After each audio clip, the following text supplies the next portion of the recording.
Boa noite, irmãos. Graça e paz a todos. Estamos iniciando mais um culto para a honra e glória do nosso Senhor e Salvador, Jesus Cristo. Vamos ficar em pé, vamos iniciar orando, pedindo a instrução do Espírito Santo desta noite. Senhor Deus, amado Pai, obrigado, Senhor, por mais esse dia, obrigado por mais essa oportunidade de estarmos aqui todos juntos, de estarmos aqui todos em prol, meu Pai, de adorá-lo, em prol de aprender mais da Tua palavra, que a partir desta noite, a partir deste momento, que o Senhor possa, meu Pai, através do Teu Espírito que habita no nosso coração, do Teu Espírito que habita na nossa mente, que o Senhor possa fazer com que nós tenhamos discernimento, que a nossa mente possa ser aberta para que a gente possa aprender, que a gente possa ouvir, que a gente possa ser instruído, consolado, exortado através da Tua palavra.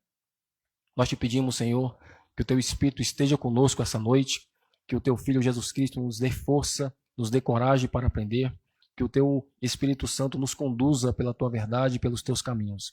Abra o nosso coração, abra os nossos olhos, nos leva ao arrependimento, nos leva à Tua palavra para que nós possamos cada vez mais aprender mais de Ti. É isso que nós te pedimos e te agradecemos no nome do Senhor Jesus. Amém. Convido o grupo de louvor. Saúdo a igreja com a graça e a paz do Senhor, amém?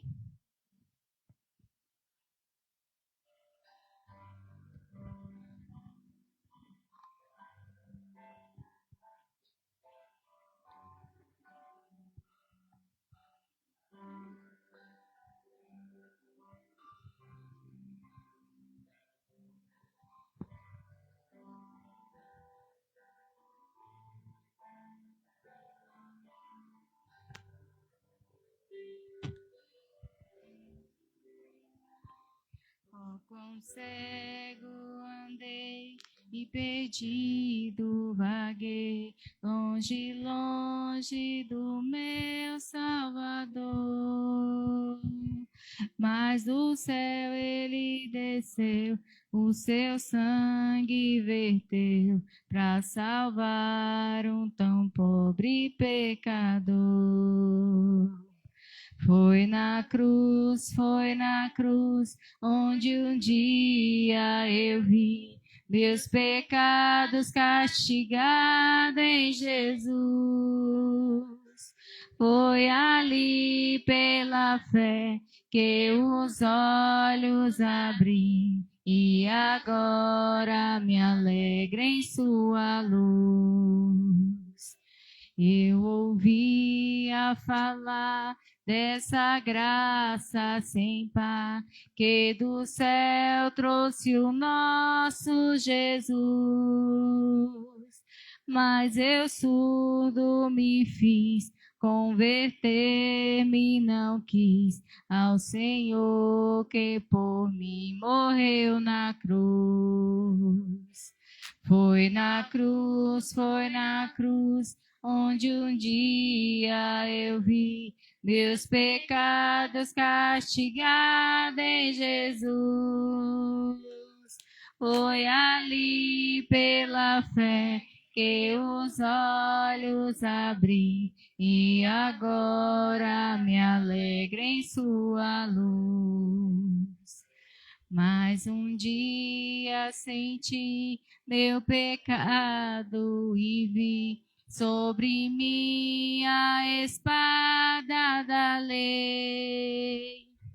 Apressado fugi, em Jesus me escondi e abrigo seguro nele achei. Foi na cruz, onde um dia eu vi meus pecados castigados em Jesus.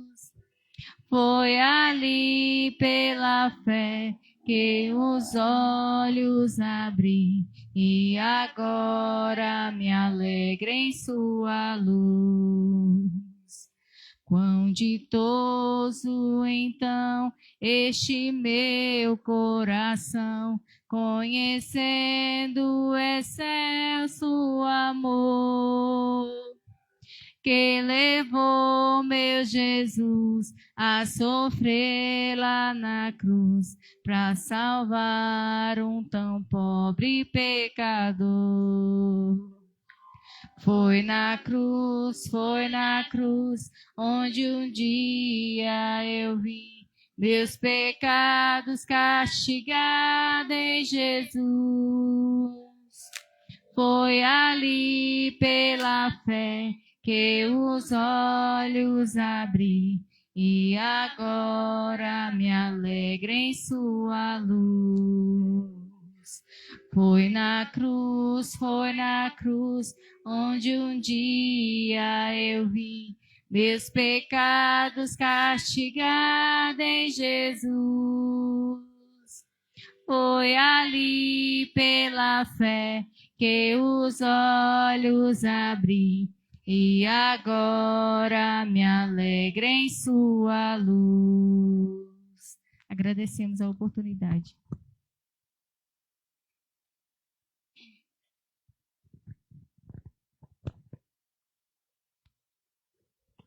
Amém, irmãos, glória a Deus. Essa noite, o pastor Rafael vai dar sequência nas exposições no livro de Coríntios. E o tema dessa noite, a gente vai trazer uma breve reflexão aqui. É um tema relacionado ao apóstolo Paulo, né? Tema esse que fala sobre a vida pastoral dele. Tema esse que vai falar sobre o ministério apostólico e pastoral dele. É um tema muito abrangente, né? Em todas as cartas do apóstolo Paulo, ele deixa pegadas ali, nuances, passagens, versos que falam um pouquinho a respeito do seu ministério, que falam um pouquinho a respeito ali do seu apostolado. Mas eu gostaria hoje de trazer uma reflexão bem breve aqui no livro de Atos, que é o primeiro livro que a gente encontra aqui, livro histórico, né? Primeiro livro histórico do Novo Testamento. E a gente vai falar a respeito desse tema de uma forma mais temática, abordando esse assunto que o pastor Rafael vai trazer com um pouco mais de profundidade no contexto da carta aos Coríntios, amém? Então gostaria que os irmãos já abrissem a Bíblia no livro de Atos dos Apóstolos, capítulo 20. Atos dos Apóstolos, capítulo 20, os versos 17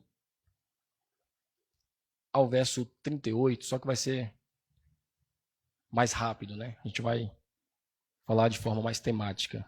Atos, capítulo 20, texto clássico, né? Em que o apóstolo Paulo ele se dirige aqui aos presbíteros da igreja de Éfeso, um texto bastante conhecido.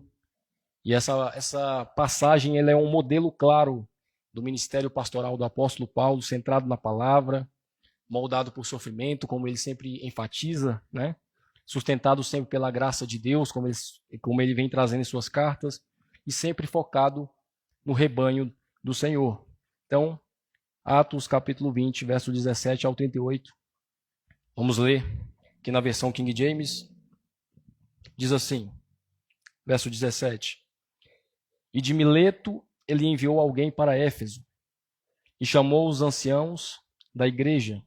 Quando eles chegaram, disse-lhe: Vós sabeis, desde o princípio, desde o primeiro dia em que eu entrei na Ásia, qual foi a minha conduta entre vós o tempo todo, servindo ao Senhor com toda a humildade, com muitas lágrimas e tentações, que pelas ciladas dos judeus me sobrevieram. Como eu não retive nada que lhes fosse útil, mas vos mostrei e ensinei-os publicamente, e de casa em casa, testificando, tanto aos judeus como também aos gregos, o arrependimento para com Deus e a fé em nosso Senhor Jesus Cristo. E eis que agora estou indo para Jerusalém, por imposição do Espírito, não sabendo as coisas que lá me acontecerão, salvo que o Espírito Santo me testifique em toda a cidade, dizendo que prisões e aflições me esperam. Mas nenhuma dessas coisas me comove, nem valorizo minha vida para mim mesmo, para concluir com alegria a minha carreira e o ministério que recebi do Senhor Jesus, para testificar do evangelho da graça de Deus. E agora eis que eu sei que todos vós, por quem passei pregando o reino de Deus, não vereis mais minha face. Portanto, eu vos declaro neste dia que estou limpo do sangue de todos os homens, porque eu não evitei de declarar a todos vós o conselho de Deus. Tenham cuidado, pois de vós mesmos e de todo o rebanho, sobre o qual o Espírito Santo vos constituiu supervisores, para alimentardes a igreja de Deus, que ele adquiriu com seu próprio sangue. Porque eu sei que após a minha partida, lobos vorazes entrarão no meio de vós, não poupando o rebanho. Também dentre vós mesmos se levantarão homens que farão coisas perversas, para atraírem os discípulos após eles. Portanto, vigiai, lembrando-vos de que durante 3 anos eu não deixei de avisar a cada um de vós, noite e dia, com lágrimas. E agora, irmãos, encomendo-vos a Deus e a palavra da sua graça, que é capaz de edificar-vos e dar-vos herança entre todos os que são santificados. De nenhum homem cobicei a prata, o ouro ou a veste. Sim, vós mesmos sabeis que estas mãos ministraram para as minhas necessidades e daqueles que estavam comigo, tendo-vos mostrado todas as coisas, que trabalhando assim é necessário apoiar os fracos e lembrar as palavras do Senhor Jesus, que disse: é mais abençoado dar do que receber. E tendo falado isto, ele ajoelhou e orou com todos eles. E todos eles choraram muito, lançando-se ao pescoço de Paulo, o beijavam, entristecendo-se muito por toda a palavra que ele dissera, que eles nunca mais veriam a sua face. Acompanharam-no até o navio. Essa passagem é uma passagem bastante conhecida no meio missionário, principalmente, a teologia missionária, né? No meio evangelístico. E aqui o contexto é falando de Paulo a respeito da sua viagem que ele faria ali em Mileto por ocasião da dependência de alguns presbíteros lá de Éfeso. Então o apóstolo Paulo ele seria encaminhado para continuar com seu ministério.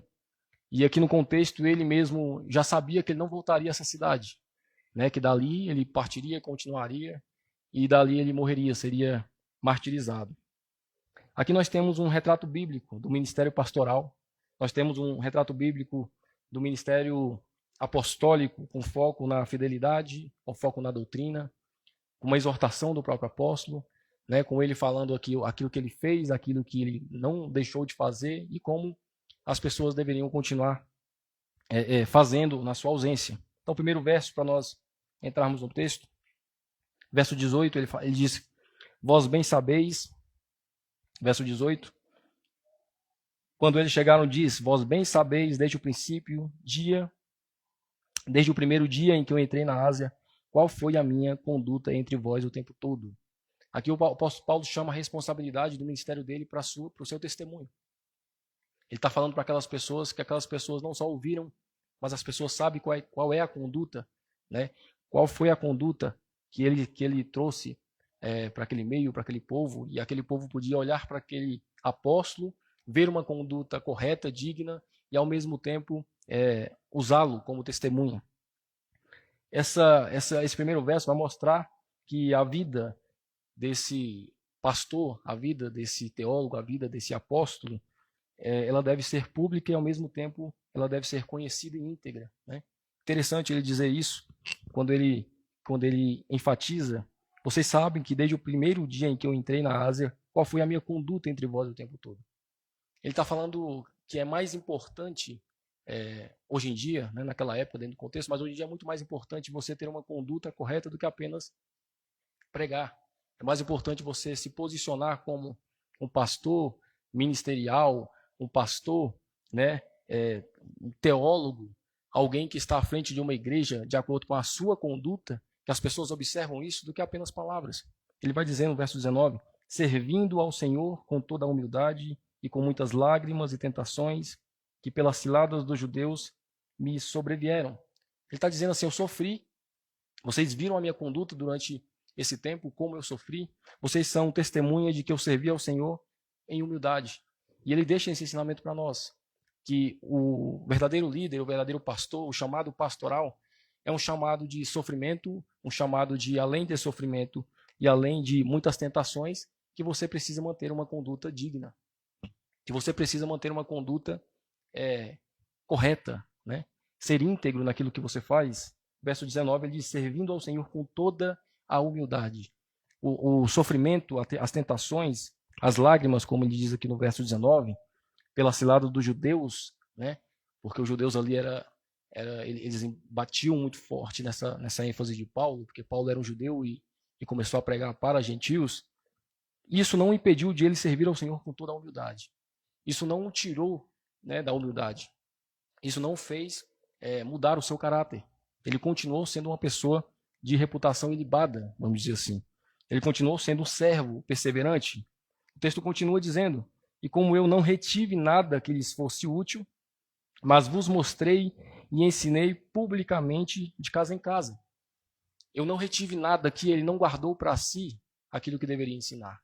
Isso é interessante dizer, porque muitas vezes a gente aprende, a gente estuda, a gente compreende as escrituras, só que a gente não exterioriza isso, a gente não ensina, né? A gente não chega a essa parte missionária realmente de pregar.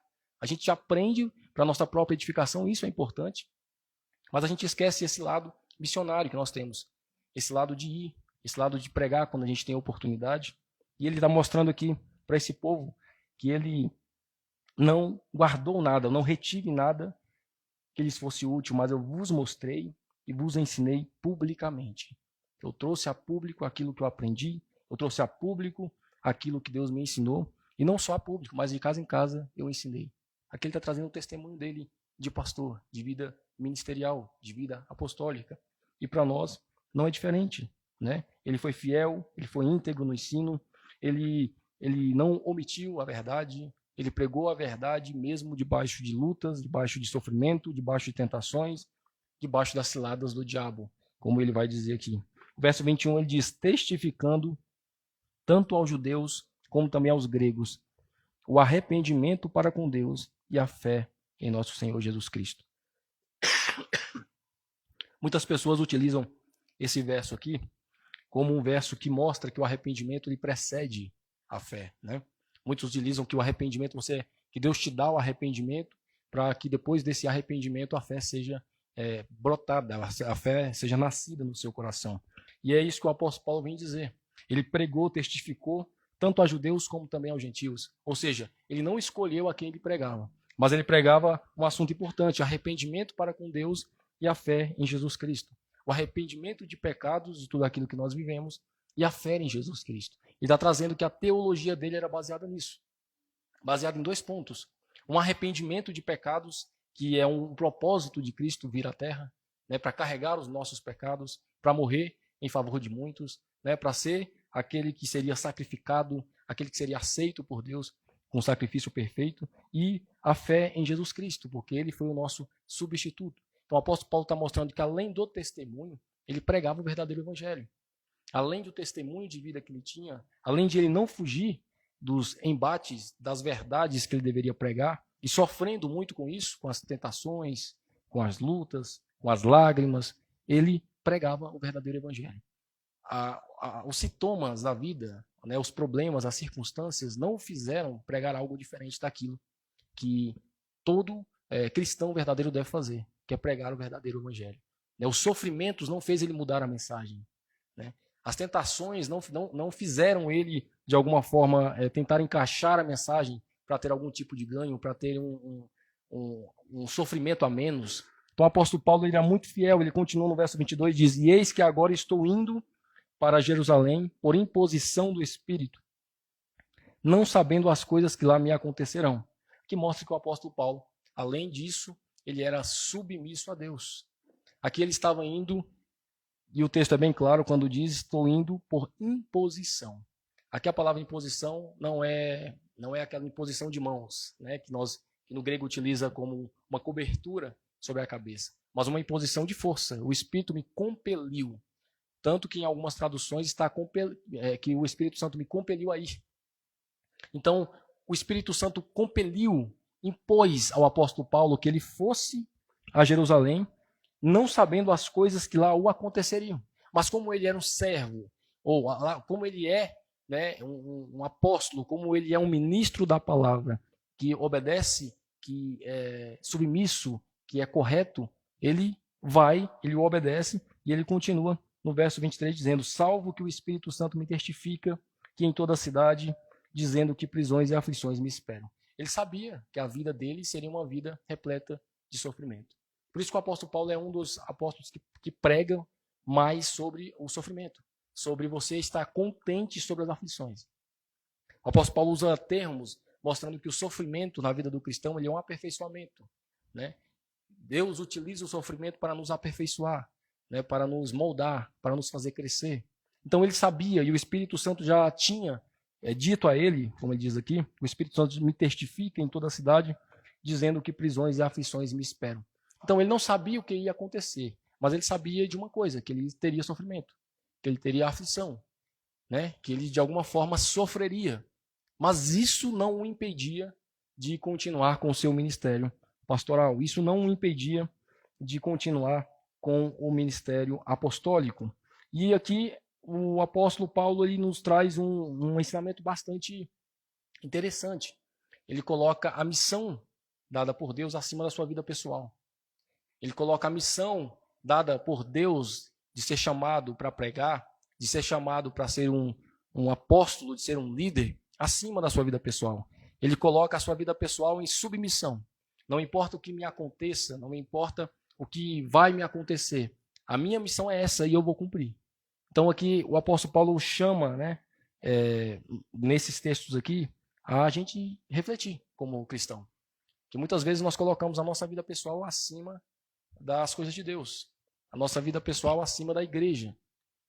A gente ouve muito que a gente precisa primeiro obedecer a Deus, depois vem a família e depois a igreja. A gente sabe disso.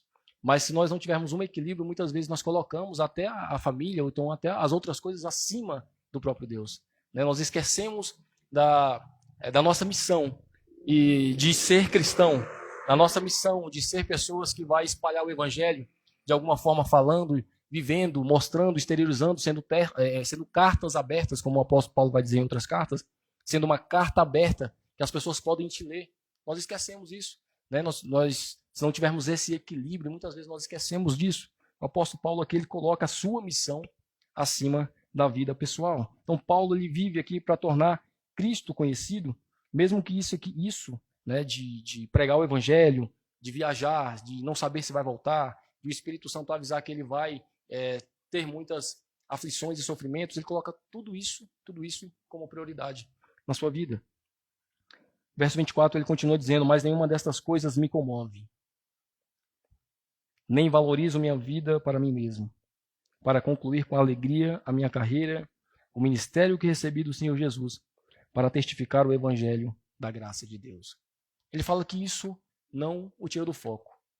Que essas aflições, que essas dúvidas, que essas indecisões, muitas vezes, esse olhar para o futuro e não saber o que vai acontecer, que a certeza do cristão hoje em dia é só saber que vai ter problema, que vai ter sofrimento, né?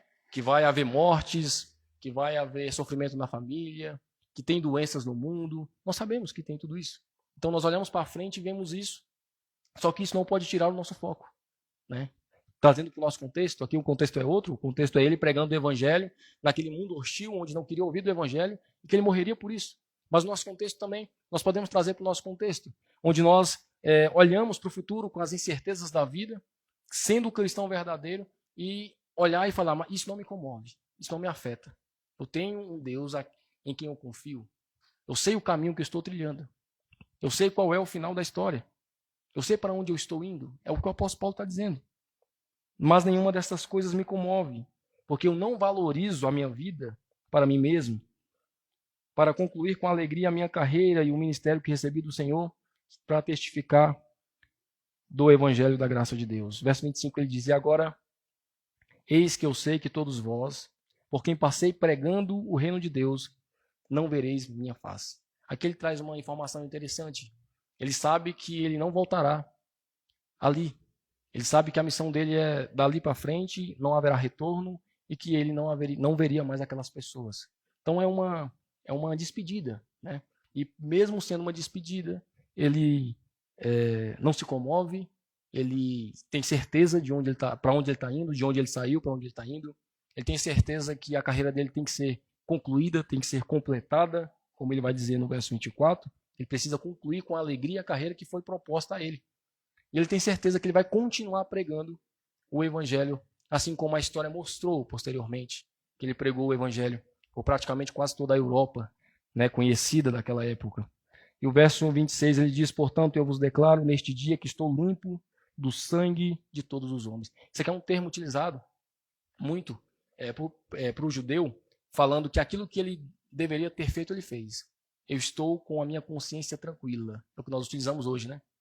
Eu estou com a minha consciência tranquila porque aquilo que eu precisava falar, aquilo que eu precisava ensinar, aquilo que eu precisava exortar vocês, eu fiz. Então eu saio daqui tranquilo, sabendo que aquilo que eu precisava ter feito, eu fiz nessa igreja, eu fiz com esse povo.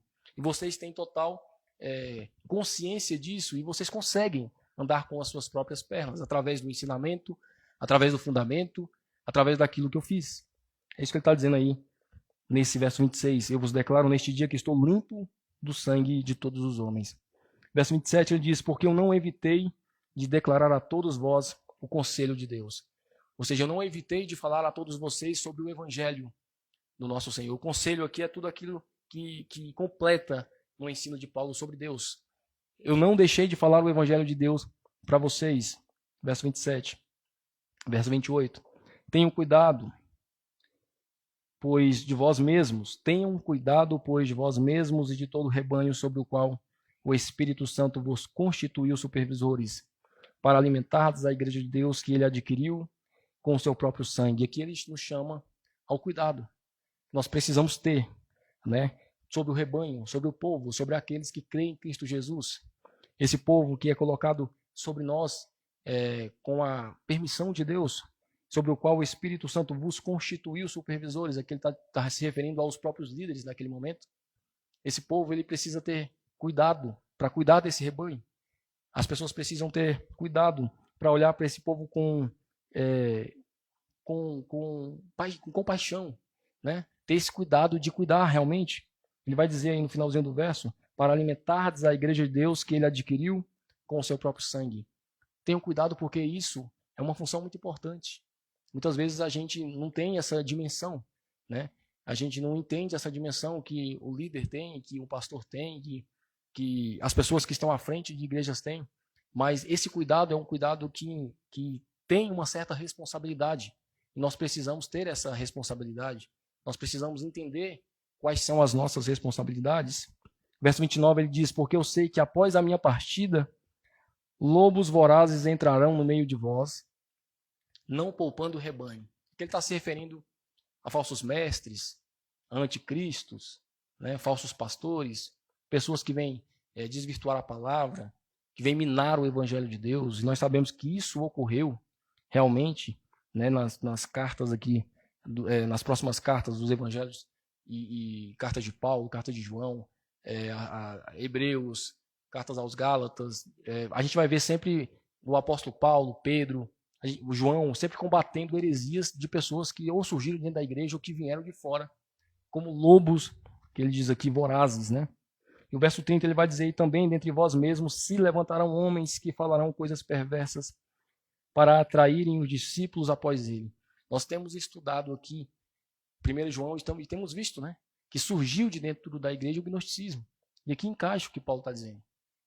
Muitos erros surgirão de dentro da igreja. E ele diz para nós tomarmos cuidado a respeito disso. Por quê? Porque aquele povo que foi ensinado, eles já tinham esse fundamento. Eles já sabiam o que fazer, já sabiam o que não fazer e precisavam ter esse cuidado. Continua dizendo: portanto, vigiai, lembrando-vos de que durante 3 anos eu não deixei de avisar a cada um de vós, noite e dia com lágrimas. E agora, irmãos, encomendo-vos a Deus e a palavra da sua graça, que é capaz de edificar-vos e dar-vos herança entre todos os que são santificados. Vigiai. Essa é a palavra que o apóstolo Paulo traz. Independentemente daquilo que vocês aprenderam comigo, que ele está dizendo. Independentemente de eu estar saindo com a minha consciência tranquila. Tudo aquilo que vocês aprenderam, que vocês foram fundamentados, que eu ensinei de casa em casa, que eu ensinei sobre o conselho de Deus, sobre a graça de Deus, vocês precisam vigiar. E aqui entra a perseverança, né? Vigiai, lembrando-vos de que durante 3 anos eu não deixei de avisar a cada um de vós, noite e dia com lágrimas. Avisar o quê? Que haveria lobos vorazes, que haveria falsos profetas, que haveria falsas doutrinas. E nós precisamos vigiar. Lembra que na última pregação que nós trouxemos em 1 João, nós vimos que uma das formas que a gente tem contra as heresias é a perseverança. É nós olharmos para o futuro, imaginarmos Cristo voltando e perseverar nisso, porque essa perseverança, essa vigília, nos faz ter discernimento daquilo que Deus nos quer e, ao mesmo tempo, nos faz não cair nesses erros, esses imediatismos, dessas respostas rápidas que as igrejas estão trazendo de hoje em dia. Então ele diz, vigiai, lembrando-vos de que durante esses 3 anos eu não deixei de avisar vocês sobre isso. E agora, encomendo-vos a Deus e a palavra da sua graça. Eu encomendo a Deus, que é capaz de edificar vocês, de dar a vocês a herança entre todos os santos, de todos aqueles que são santificados. Verso 33 ele diz, de nenhum homem cobicei a prata, o ouro ou a veste. Aqui ele traz uma informação importante para o dia de hoje, né? Ele está dizendo que o ministério dele foi pautado na integridade e ele, como uma pessoa que pregou e foi humilde, ele não pregou por vaidade, por cobiça, ele não cobrou pela sua pregação. O apóstolo Paulo não ia pregar na igreja que pagava mais. O apóstolo Paulo ele não pregava com o propósito, com o fim de ganhar dinheiro. Ele não pregava olhando o lucro. É isso que ele está dizendo. Isso aqui é um ensino para nós, para a igreja. De nenhum homem cobicei prata ou ouro ou veste. Ele continua no verso 34 afirmando isso. Sim, vós mesmos sabeis que estas mãos, está falando das mãos dele, ministraram para as minhas necessidades e daqueles que estavam comigo. Ele está dizendo, vocês mesmos sabem que eu trabalhei, as minhas mãos me deram aquilo que as minhas necessidades pediam, eu trabalhei para ter. E eu trabalhei não só para ter as minhas necessidades, mas aquelas pessoas que estavam comigo. É o que o apóstolo Paulo está dizendo. Isso aqui traz um ensino para nós, para a igreja de hoje. Né? Para a igreja que hoje em dia muitas vezes olha para essa teologia da prosperidade, olha para essa teologia que traz as riquezas como bênçãos, olha para essa teologia de que Deus ele tem que te dar tudo, que você vai cobiçando, que na verdade o seu Senhor é Mamon. Essas igrejas que pregam isso precisam olhar esses 2 versos e ver que aquele apóstolo, aquele pastor, né, o considerado o maior teólogo ali do Novo Testamento, ele não pregava olhando isso, visando isso. Ele, através da sua vida, do seu exemplo, ele mostrava que precisava trabalhar para ter as suas próprias coisas, para suprir as suas necessidades, para mostrar para aquelas pessoas que o reino de Deus não é ouro e prata, que o reino de Deus não é vestes, o reino de Deus não é casa, né? Ele diz aí, engraçado que ele diz no verso 34, vocês mesmos sabem que essas minhas mãos aqui, ministraram para as minhas necessidades e daqueles que estavam comigo. Verso 35 ele diz, tendo-vos mostrado todas as coisas, que trabalhando assim, é necessário apoiar os fracos e lembrar as palavras do Senhor Jesus que disse, é mais abençoado dar do que receber. Aqui ele está fazendo uma exegese do que Jesus diz. É interessante que ele faz essa exegese aqui, ele explica o que Jesus diz no contexto de que é melhor você trabalhar, e é melhor você trabalhar e ter para ajudar, do que você precisar de ajuda. O contexto aqui é ele mostrando que ele, como pastor, ele como alguém que ministrava, ele fez isso não por ganhos próprios, mas pelo contrário. Além de ele não pedir, além de ele não cobiçar, além de ele não pregar por isso, ele ainda trabalhava para ajudar as pessoas que precisavam. Porque Cristo diz que é melhor, é mais abençoado aquele que dá do que aquele que recebe. É mais abençoado dar do que receber. Verso 36 ele vai continuar. E tendo falado isto, ele ajoelhou-se e orou com todos eles. Ele se despede e todos eles choraram muito, lançando-se ao pescoço de Paulo, o beijavam, entristecendo-se muito por toda a palavra que ele dissera, que eles nunca mais veriam a sua face, acompanharam até o navio. E aqui o apóstolo Paulo se despede daquele povo. Então, para nós termos conclusões rapidamente aqui, a primeira coisa que o apóstolo Paulo ele mostrava o seu ministério, o seu apostolado, a sua conduta cristã de forma exterior. Ele não só ficava com ele não só falava, ele não só escrevia, ele demonstrava com a sua vida que ele era um verdadeiro cristão. A sua conduta era vista por outras pessoas. É o que ele está dizendo. Segundo ponto, que é o mais importante de todos, ele mostra e ele fala no verso aí 21, que as pessoas testificaram, ou seja, as pessoas viram e disseram que é realmente verdade, que ele pregava o arrependimento para com Deus e a fé em Jesus Cristo. Isso aqui é um ponto importante. A teologia do apóstolo Paulo é a teologia correta, centrada no arrependimento e em Cristo Jesus como Salvador. Outro ponto importante aqui é que ele vai falar a respeito de dinheiro, a respeito daquelas pessoas que cobiçam coisas. E ele vai se mostrar como exemplo de que não deve ser assim. De que a igreja não deve se preocupar com isso. De que não é papel da igreja pregar a Cristo com esses fins. Porque surgiram pessoas assim, naquela época e hoje surgem, que levam Cristo como comércio, que levam a palavra como comércio, que levam os ministérios como comércio. O apóstolo Paulo se identifica como uma pessoa que é totalmente contra isso. Não somente contra, como ele mostrava na sua própria prática, na sua própria vida, que não deveria ser assim. Outra coisa importante é que, além de ele ensinar e pregar, ele nos exorta aqui a sermos vigilantes contra falsos mestres, contra pessoas que pregam o evangelho errado, ou que deturpam o evangelho, ou pessoas que entram na igreja, que surgem na igreja com doutrinas incorretas. Ele diz para nós vigiarmos, perseverarmos aqui naquilo que ele já ensinou, que nós sabemos hoje, que é a palavra do Senhor, que nós temos em nossas mãos hoje.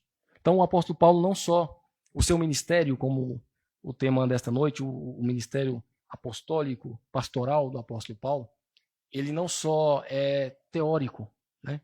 Ele não é só falado, ele é demonstrado com atitudes. E quando ele demonstra com atitudes, ele fala e ele prova que faz, ele nos deixa esse exemplo. De não só subirmos aqui no púlpito, pregarmos, falarmos e voltarmos para a nossa vida no meio da semana e continuarmos sendo a mesma pessoa. Ele falava, ele pregava, ele era e as pessoas testificavam. Então isso deve, de alguma forma, servir de exemplo para nós também. Amém? Eu agradeço a oportunidade. Gostaria de convidar o grupo de louvor. E logo em seguida, o nosso irmão Franco puder orar pelo preletor da noite.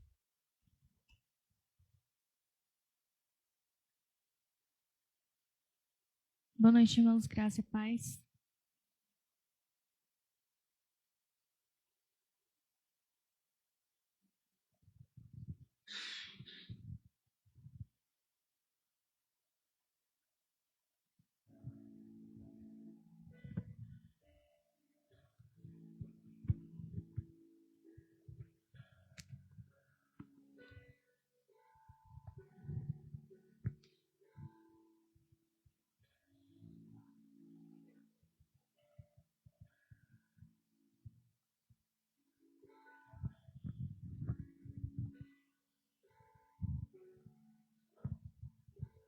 Pai nosso dos céus,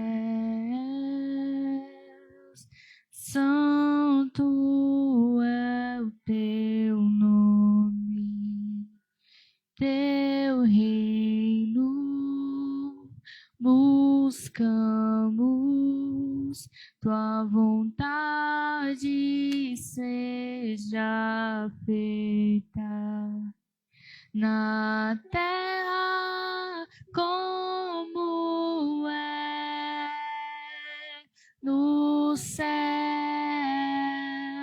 Deixa o céu descer na terra como é no céu. Deixa o céu descer.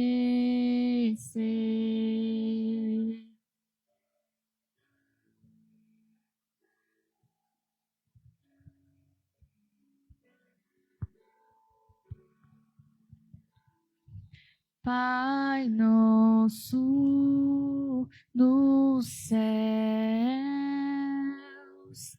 santo é o teu nome, teu reino buscamos,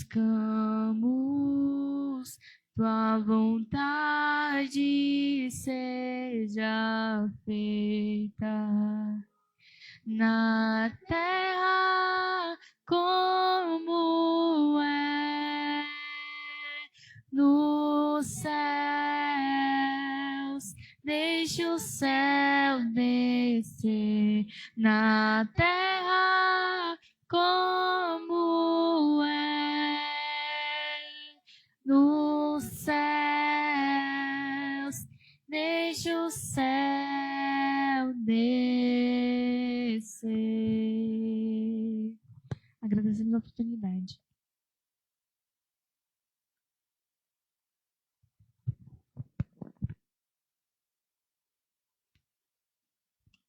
Graça e paz, igreja. Vamos ficar de pé, vamos orar pelo preletor da noite, pastor Rafael. Amém. Senhor nosso Deus, Pai amado, Pai querido, Deus de poder e glória, nós te agradecemos, ó Deus, nesse momento em que a tua palavra será ministrada. Nós te pedimos, ó Deus, que o Senhor continue falando conosco, assim como o Senhor já tem nos falado através da vida do pastor Marconel, na palavra introdutória. Nós te pedimos, ó Deus, que o Senhor, pela instrumentalidade do pastor Rafael, continue falando conosco, nos instruindo na tua palavra, nos direcionando, ó Deus, na tua verdade. Que nós possamos, ó Pai, honrar a tua palavra, colocando em prática tudo aquilo que o Senhor tem nos ensinado. Abençoa a vida do pastor Rafael, que ele continue, ó Deus, seguindo os teus caminhos, cumprindo, ó Deus, a missão de ensinar, de pastorear e ser fiel à tua palavra. Abençoa cada um de nós, que nós estejamos sempre fiéis na tua presença, em nome de Jesus. Amém.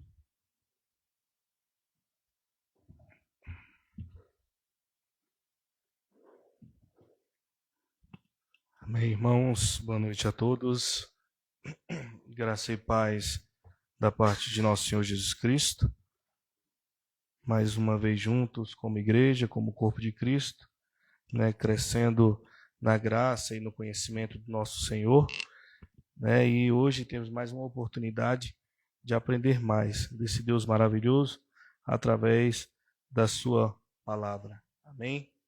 Pastor Marconel já trouxe a caráter introdutório a respeito do tema desta noite, que vai falar da vida do apóstolo Paulo como um apostolado pastoral, Este é o tema da noite, um apostolado pastoral, obviamente dentro do contexto de 1 Coríntios. Pastor Marconel leu ali a história narrada pelo evangelista Lucas em Atos dos Apóstolos, as próprias palavras do apóstolo Paulo para aquele povo daquele momento, que estava se despedindo e indo para a Ásia, indo para Éfeso. E hoje nós vamos falar a respeito deste apostolado pastoral na vida do apóstolo Paulo, em um momento específico, que é na escrita, a primeira carta aos Coríntios, que nós sabemos que não é a primeira, mas nós temos na nossa palavra a primeira carta aos Coríntios. Então abra aí, primeira carta do apóstolo Paulo aos Coríntios, capítulo 4, e hoje nós finalizaremos o capítulo 4, amém, irmãos? Dos versos 14 até o verso 21. Apóstolo Paulo escreveu a primeira carta aos Coríntios. Nós vamos ler hoje o capítulo 4, versos 14 ao 21. Todos encontraram? Amém? Vamos ler e logo após nós vamos fazer aquela breve introdução, E vamos seguir com o texto. E o texto diz assim: Eu não escrevo essas coisas para vos envergonhar, mas advirto-vos como a meus filhos amados. Porque, ainda que tenhais 10.000 instrutores em Cristo, contudo não tendes muitos pais, pois em Cristo Jesus eu vos gerei pelo Evangelho. Por isso, suplico-vos que sejais meus seguidores. Por esta causa vos enviei Timóteo, que é meu filho amado e fiel no Senhor, o qual vos trará à lembrança os meus caminhos que estão em Cristo, assim como eu o ensino por toda a parte em cada igreja. Mas alguns andam envaidecidos, como se não houvesse de ir ter convosco. Mas irei em breve até vós, se o Senhor quiser, e conhecerei não as palavras dos envaidecidos, mas o poder. Porque o reino de Deus não está em palavras, mas em poder. O que quereis? Que eu vá a vós com a vara, ou em amor e em espírito de mansidão? O negócio está feio aqui para o Corinthians, não tá? Olha, essa pergunta final aí não é brincadeira, né? Nós vamos falar sobre ela daqui a pouco. Qual é o contexto, irmãos? Os irmãos bem se lembram do contexto. O apóstolo Paulo está rebatendo doutrinas erradas que vinham sendo disseminadas dentro da igreja. Não é diferente. Praticamente todas as cartas que nós estudamos, né, independente seja do apóstolo Paulo, o próprio pastor Marco Anel está trazendo a primeira carta do apóstolo João, né, geralmente eles estão enfrentando problemas circunstanciais nas igrejas que estão escrevendo, né, e por isso eles escrevendo essas cartas, eles admoestam aquela igreja para que se voltem ao evangelho verdadeiro. E aqui nós sabemos que a igreja de Corinto, ela é recordista em heresia, em comportamento errôneo, imoralidade sexual, teologia errada, herética, né, falta de amor ao próximo, falta de comunhão com os irmãos. Corinto é disparadamente campeã.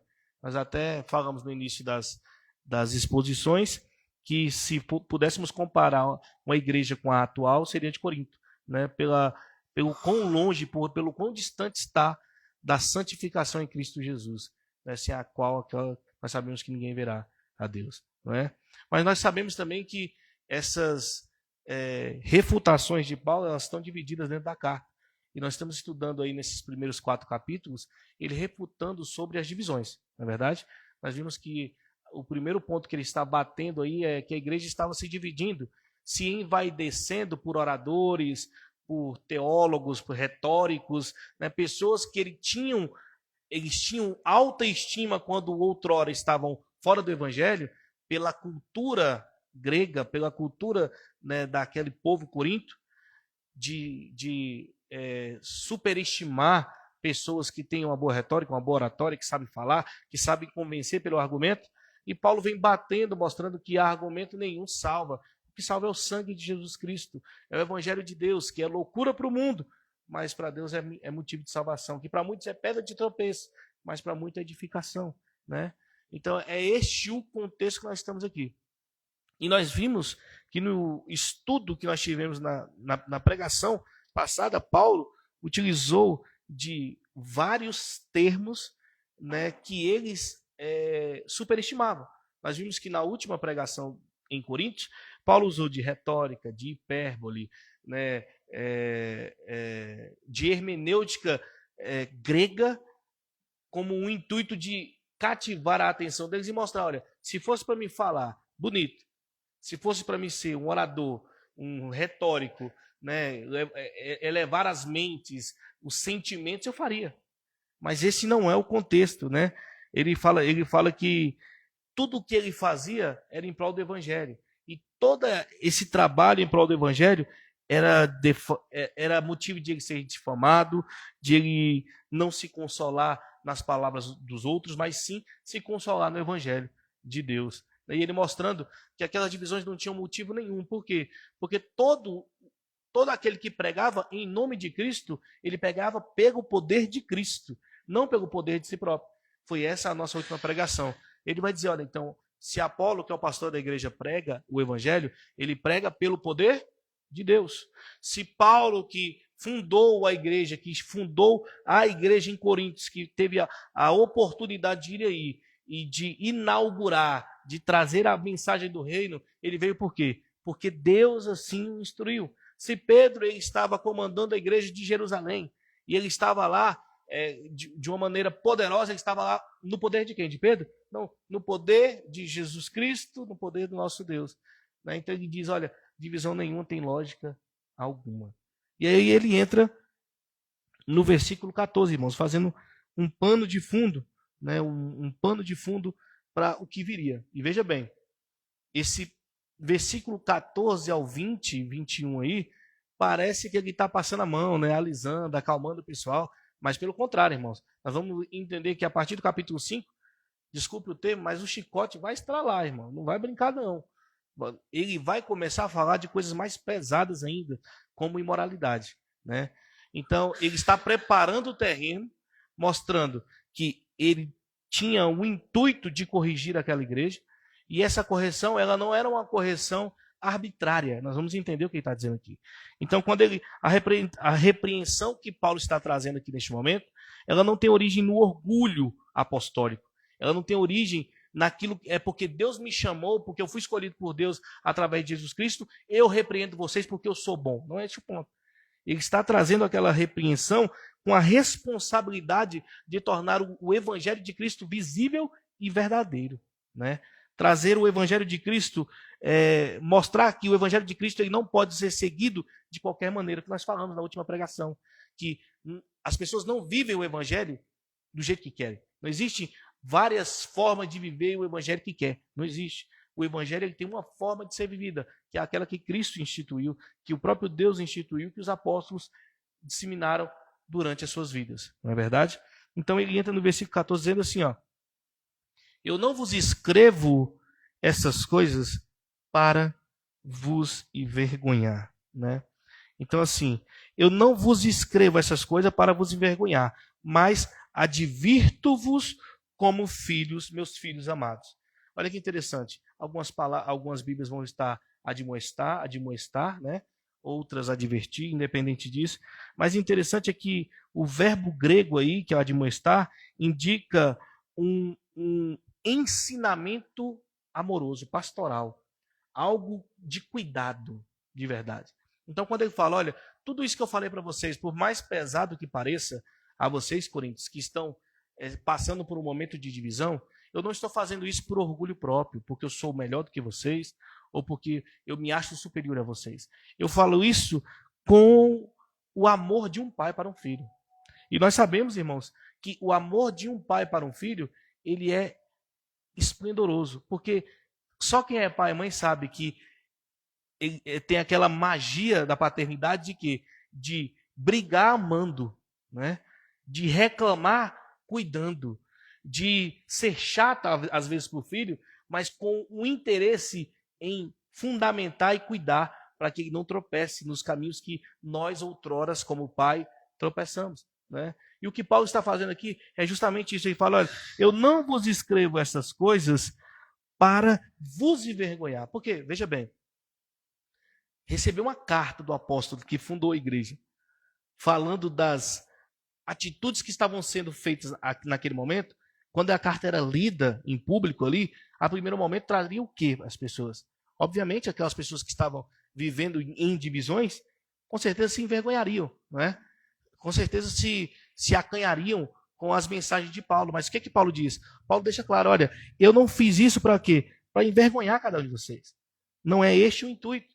O intuito aqui é escrever como um pai que ama os seus filhos. Então, Paulo reconhece que a culpa em Coríntios é real. Ele reconhece que o problema em Coríntios existe, mas que a pregação e a admoestação dele é com o intuito de quê? De transformar, de renovar, de trazer aquilo que outrora foi pregado, aquilo que outrora foi fundamentado, à tona novamente. Porque eles ouviram o evangelho. Porque eles conheceram a palavra de Deus. Eles tinham se deixado levar por mentes que tentavam mirabolar outras divisões, outro evangelho que não é o de Cristo. Ele diz, olha, eu estou fazendo isso não para envergonhar vocês, mas trazer vocês de novo para o entendimento. Para que vocês se transformem novamente, que vocês não se destruam com as mentiras, mas que vocês se reconstruam com a verdade. Este é o ponto, né? E eu não vou me enrolar aqui, irmãos, demorar, porque os versículos eles são bem sensíveis. Então não tem motivo nenhum de eu ficar aqui, né, mirabolando textos ou pretextos aqui. Qual é a lição, irmãos, que nós temos sobre essa correção? Nós temos correções lá no livro de Hebreus, nós temos Hebreus capítulo 12, Filipenses capítulo 1, versículo 6. A correção, é um dos meios pelo qual Deus preserva os seus filhos. Isso é um fato. Não é o que está escrito lá em Provérbios 3, 11 e 12? Deus corrige aqueles a quem Ele ama? Não é o que está escrito? Hebreus 12, 6, o Senhor corrige o que ama. Tá também. Apocalipse 3, 19, Cristo repreende a quem Ele ama. Então o que Paulo está fazendo aqui? Paulo está dizendo, olha, toda essa exortação, toda essa admoestação, ela é nada mais, nada menos de que segurar vocês, trazer vocês a perseverar na fé. Porque os eleitos perseveram. Porque os eleitos, eles se mantêm na fé. Porque os eleitos, eles tropeçam, eles erram, mas eles não se mantêm no erro. Não foi o que o pastor Marco Anel pregou domingo passado aqui sobre a questão lá na primeira carta do apóstolo João? Nós não nos mantemos errando. Quando ele diz, olha, o cristão ele não peca, né? Ele não vive pecando, ele não vive em contínuo pecado, mas ele tropeça. Então, qual é a função do pai quando o filho tropeça? Brigar, corrigir. E Paulo está se colocando aqui nesse lugar do amor paterno, por mais que nós sabemos que Paulo não é pai do povo, não é pai da igreja, nós vamos falar disso daqui a pouco, mas ele se coloca como numa uma espécie de metáfora de como um pai, um líder paternal para aquele povo, né? Então, falando rapidamente, aplicando praticamente rápido para nós não tomarmos muito tempo. Aplicações práticas. Quando nós somos exortados pela palavra, irmão, quando nós temos uma admoestação, nós estamos aqui sentados no banco, volta e meia, ouvindo a pregação do pastor, do irmão, o louvor, e aquilo toca no nosso coração. Muitas das vezes nós estamos errando em algo, e aquilo vai em cima daquilo que nós estamos fazendo. Nós temos que entender que devemos enxergar nisso o amor de Deus, não vergonha. Então, quando eu estou sentado no banco, ouvindo a pregação do evangelho, ou estou passando, ouvindo na televisão, numa rede social, ou ouvindo um louvor, e aquilo toca o meu coração no intuito de correção, eu tenho que entender, Deus me ama. Porque Ele está tocando no meu coração, naquilo que eu estou pecando, naquilo que eu estou tropeçando, para quê? Para que eu saia do erro e continue a perseverar. Difícil seria, irmão e irmã, se nós vivêssemos no erro sem enxergá-lo. Porque isso seria reflexo de que Deus, através do Espírito Santo, não nos testifica da verdade. Porque nós sabemos que todos aqueles que estão no mundo não são testificados da verdade, porque o Espírito não habita neles. Isso é um fato. O Espírito Santo só habita naqueles que são selados para testificar da verdade, da justiça e do juízo. Não é o que nós conhecemos? Então, aqueles que vivem no erro demasiadamente, eles não enxergam o pecado. Eles vivem no erro porque não enxergam o erro como erro. Não enxergam o pecado como pecado. Para eles tudo está normal, não tem nada a ver. É tudo tranquilo, não vai dar em nada. É tudo isso que acontece. Mas nós não. Quando nós somos corrigidos pela palavra, nós temos que entender isto como amor de Deus.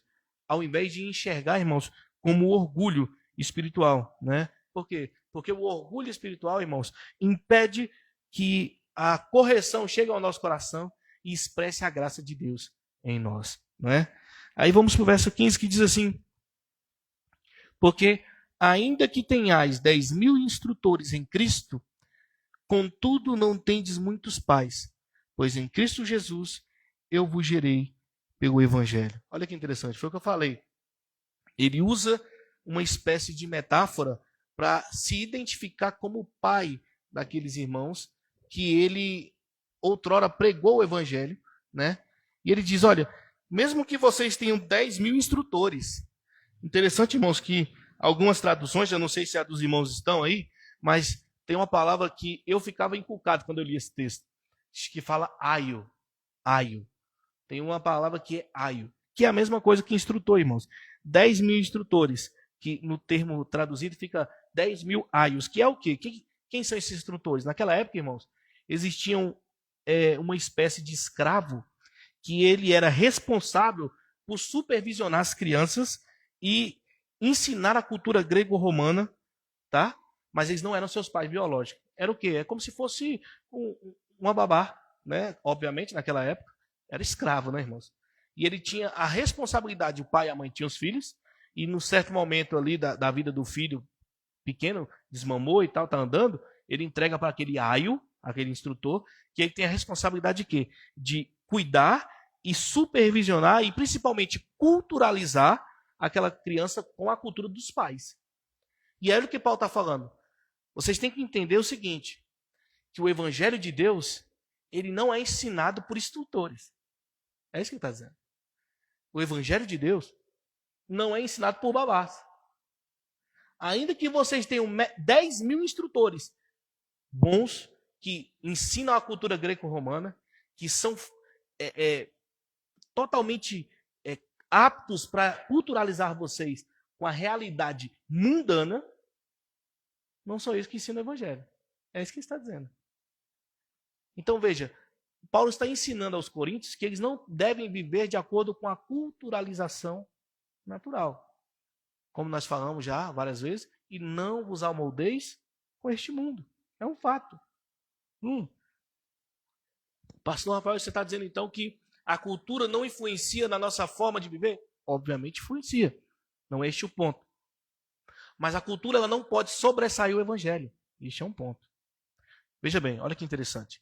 Se nós formos analisar por cultura, nós fomos...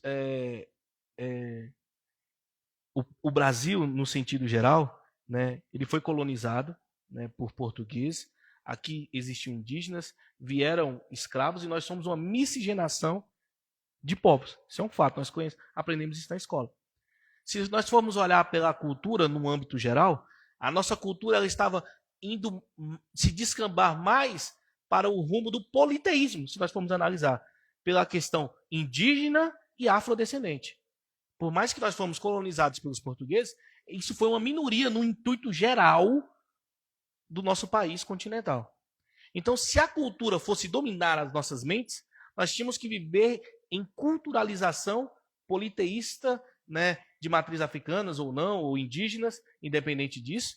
Mas nós temos que entender que a cultura, ela rege, sim, características físicas, pessoais, mas a cultura de Cristo é a mudança e a transformação do Evangelho.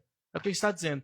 Então, ainda que vocês tenham 10 mil instrutores, quem prega o Evangelho é o próprio Espírito Santo em nós. É ele que testifica da nossa verdade, da verdade em Cristo Jesus. E é ele que se coloca aqui no lugar de paz. Ele diz assim, ó: contudo, não tendes muitos pais, pois em Cristo Jesus eu vos gerei para o Evangelho. Olha que interessante, Paulo não está se sobressaindo aqui. Olha que interessante. Paulo não está colocando aqui em um patamar de superioridade. Por quê? Porque nós sabemos que naquele momento existiam divisões. E as divisões incluíam Paulo. Então, se ele se coloca num lugar de superioridade, as pessoas iam querer começar a participar só do grupinho de Paulo. Não é esse o ponto aqui.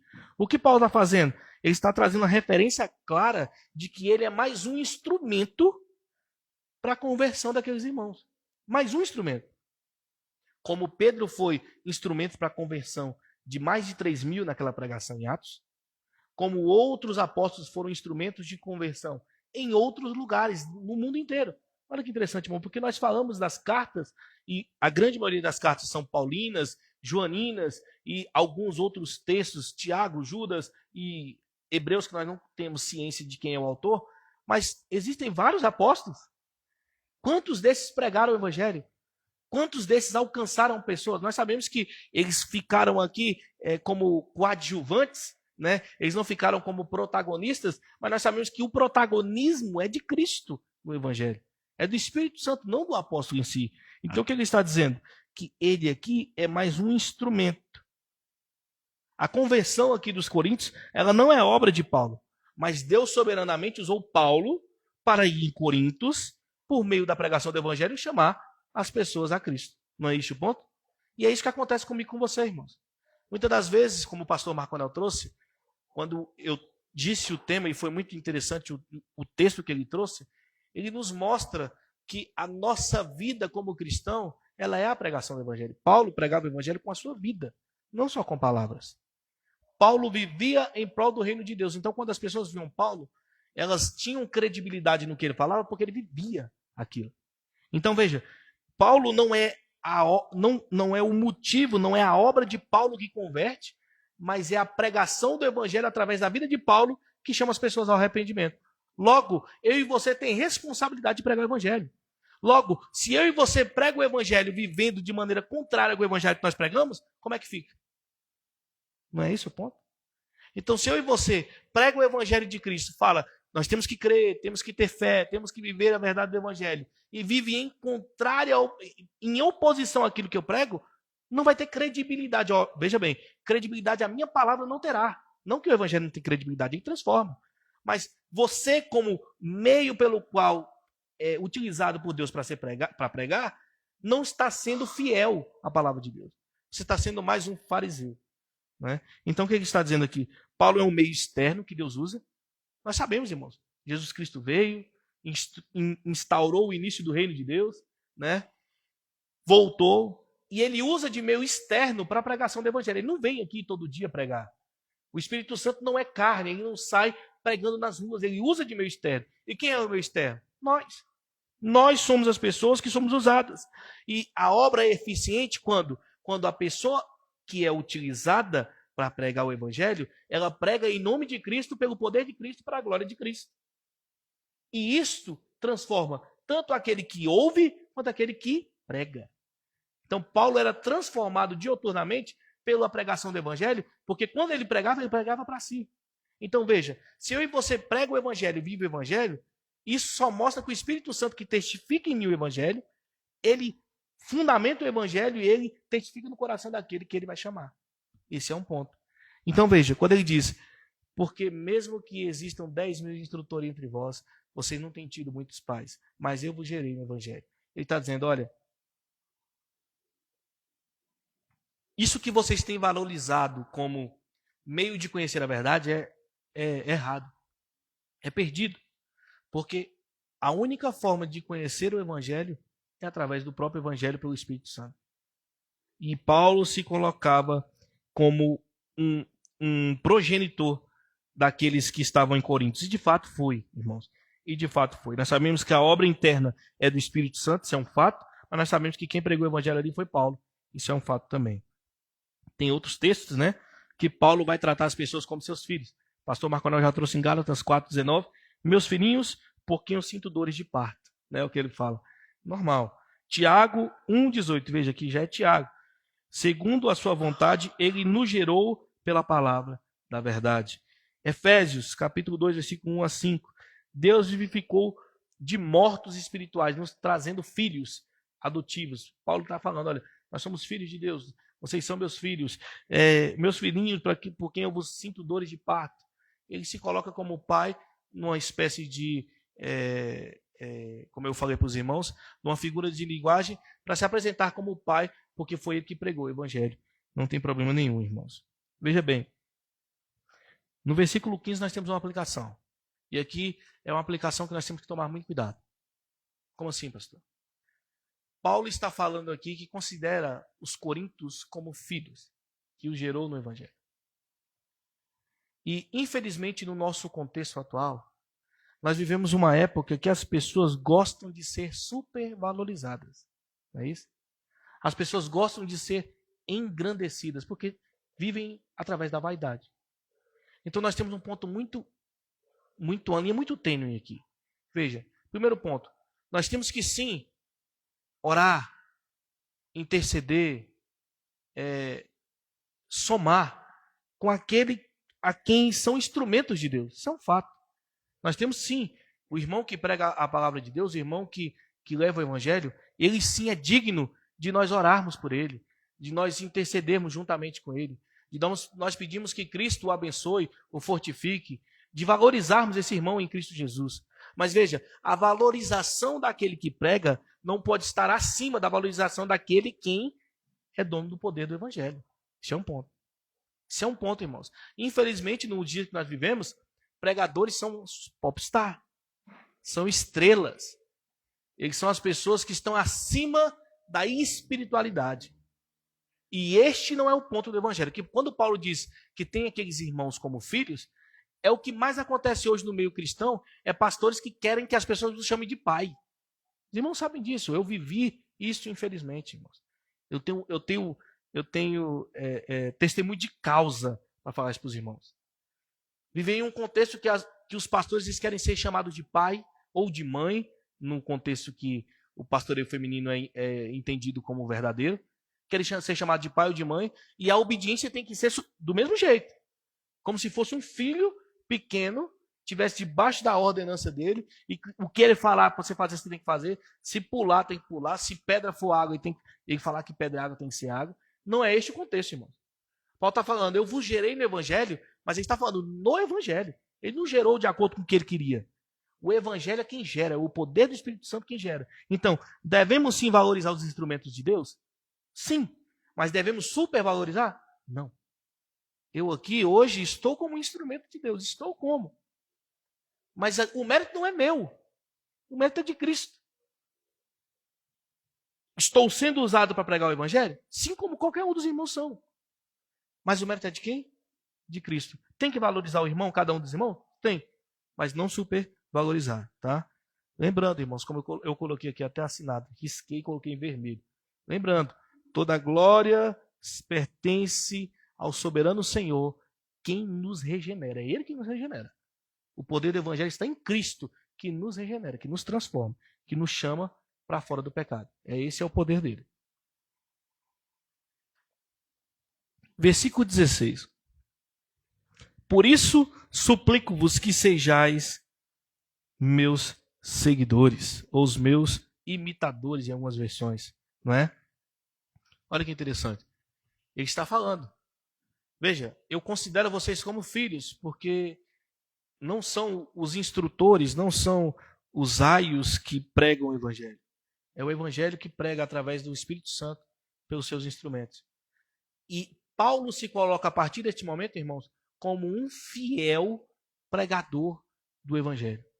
E isso corrobora totalmente com o que o pastor Marconel trouxe anteriormente. E foi muito interessante esse texto que ele trouxe, justamente por isso. Corrobora por quê? Porque Paulo, de fato, vivia para o evangelho de Deus. Então, o seu evangelho pastoral, o seu ministério, pastoral e apostólico era fidedigno, sim. Fiel ao evangelho, fiel ao Espírito Santo. Então, quando ele chama as pessoas para serem imitadores, ele está falando, olha, irmãos, o termo grego é tão profundo, né, mimetai, que é o termo grego, que carrega a ideia de você copiar a prática que aquela pessoa faz. É você viver copiando ele. É como se fosse uma extensão do corpo daquela pessoa. É como se fosse uma sombra daquela pessoa. Imitando, fazendo tudo que ele faz. Obviamente, sombra é um adjetivo pequeno, porque sombra ela depende da luz, né? Não. É como se ele fosse uma extensão daquela pessoa. Fizesse aquilo que ele faz, entendeu? Não apenas a doutrina, irmãos. Veja, isso é interessante. Quando ele fala, sejais meus imitadores, ele não está falando somente para que os coríntios preguem o evangelho como ele prega. É o que o pastor Marconel trouxe aqui agora. Não é somente imitar a pregação, ler as cartas e imitar o que Paulo falava. É ser imitador da vida, dioturnamente. Irmãos, e para a pessoa falar isso, ela tem que, de fato, viver para o evangelho. Porque, de verdade, eu seria leviano se virar para cada um dos meus irmãos aqui hoje e falar assim, sejam meus imitadores. Isso é a pior heresia que eu ia fazer. A pior heresia que eu ia fazer, por quê? Porque eu sei, irmãos, das minhas debilidades. A pessoa que chega e fala, seja, pois, meus imitadores, esse é Cristo. E quando Paulo fala isso, é porque ele entende que eles... Veja, irmãos, o quão profundo é o apóstolo, né? Quando nós falamos do termo apóstolo, e nós vimos o quão esse nome tem sido usado de maneira supérflua hoje, né, por pessoas, apóstolo é isso, irmãos.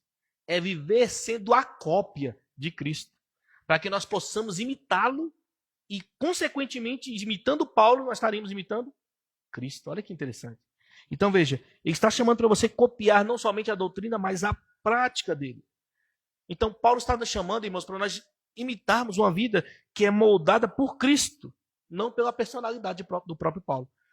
Paulo dizia, irmãos, o tempo inteiro que a carne dele militava contra o Espírito. Mas ele vivia pelo Espírito, porque quando ele pensava que estava fraco, aí que ele estava forte. Então a guerra dele era gigante. Mas a característica de Paulo era ser guiado pelo Espírito. Nós acabamos de ouvir o pastor Marconel falar. Ele foi compelido a ir embora, pregar em Mileto, sair de Mileto para pregar na Ásia, em Éfeso. Compelido por quem? Pelo Espírito Santo. Ele não vivia pelo que queria. Ele podia querer ficar no conforto, ficar com os amigos, ficar com os irmãos, mas não. Era o Espírito Santo quem guiava Paulo. Por isso que ele fala, seja meus imitadores. Por quê, irmãos? Porque a vida de Paulo é moldada por Cristo e não pela personalidade humana de Paulo. Irmãos, e isso é um patamar de santificação gigantesca, né?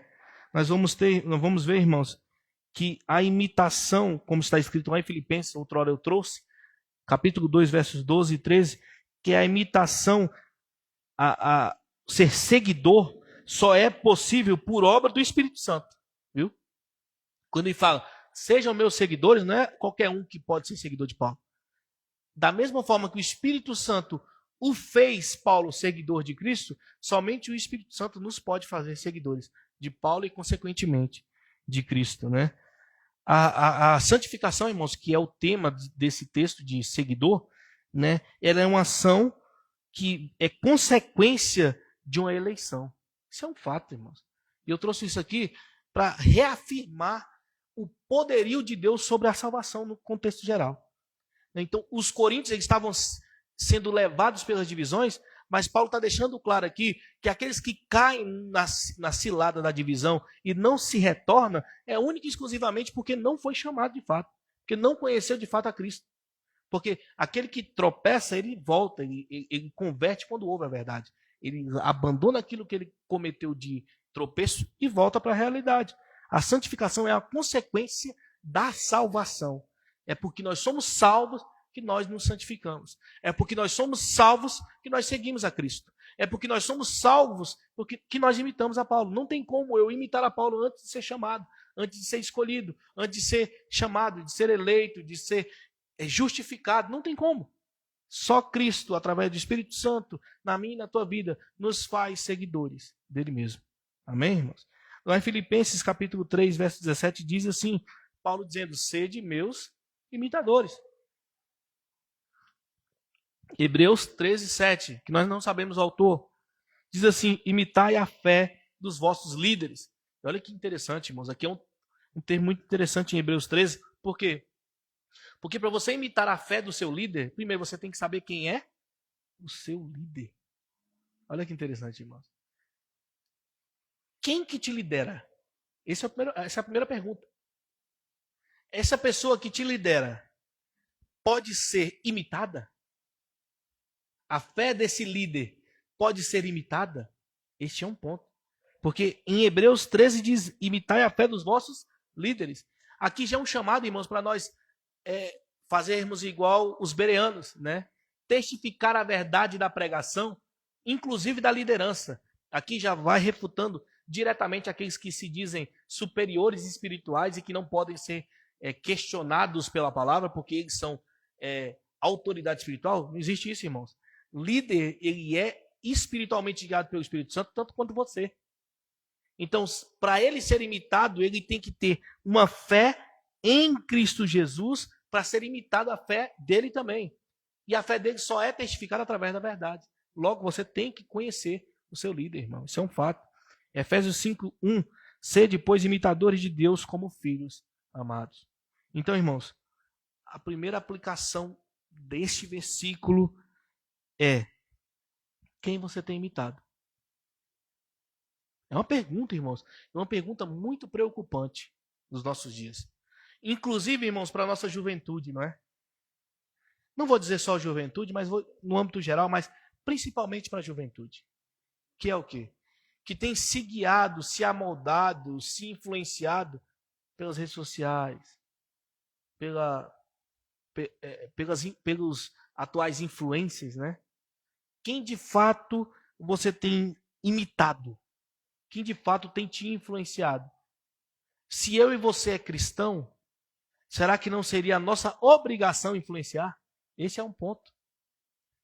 Eu e você deveria influenciar do que ser influenciado.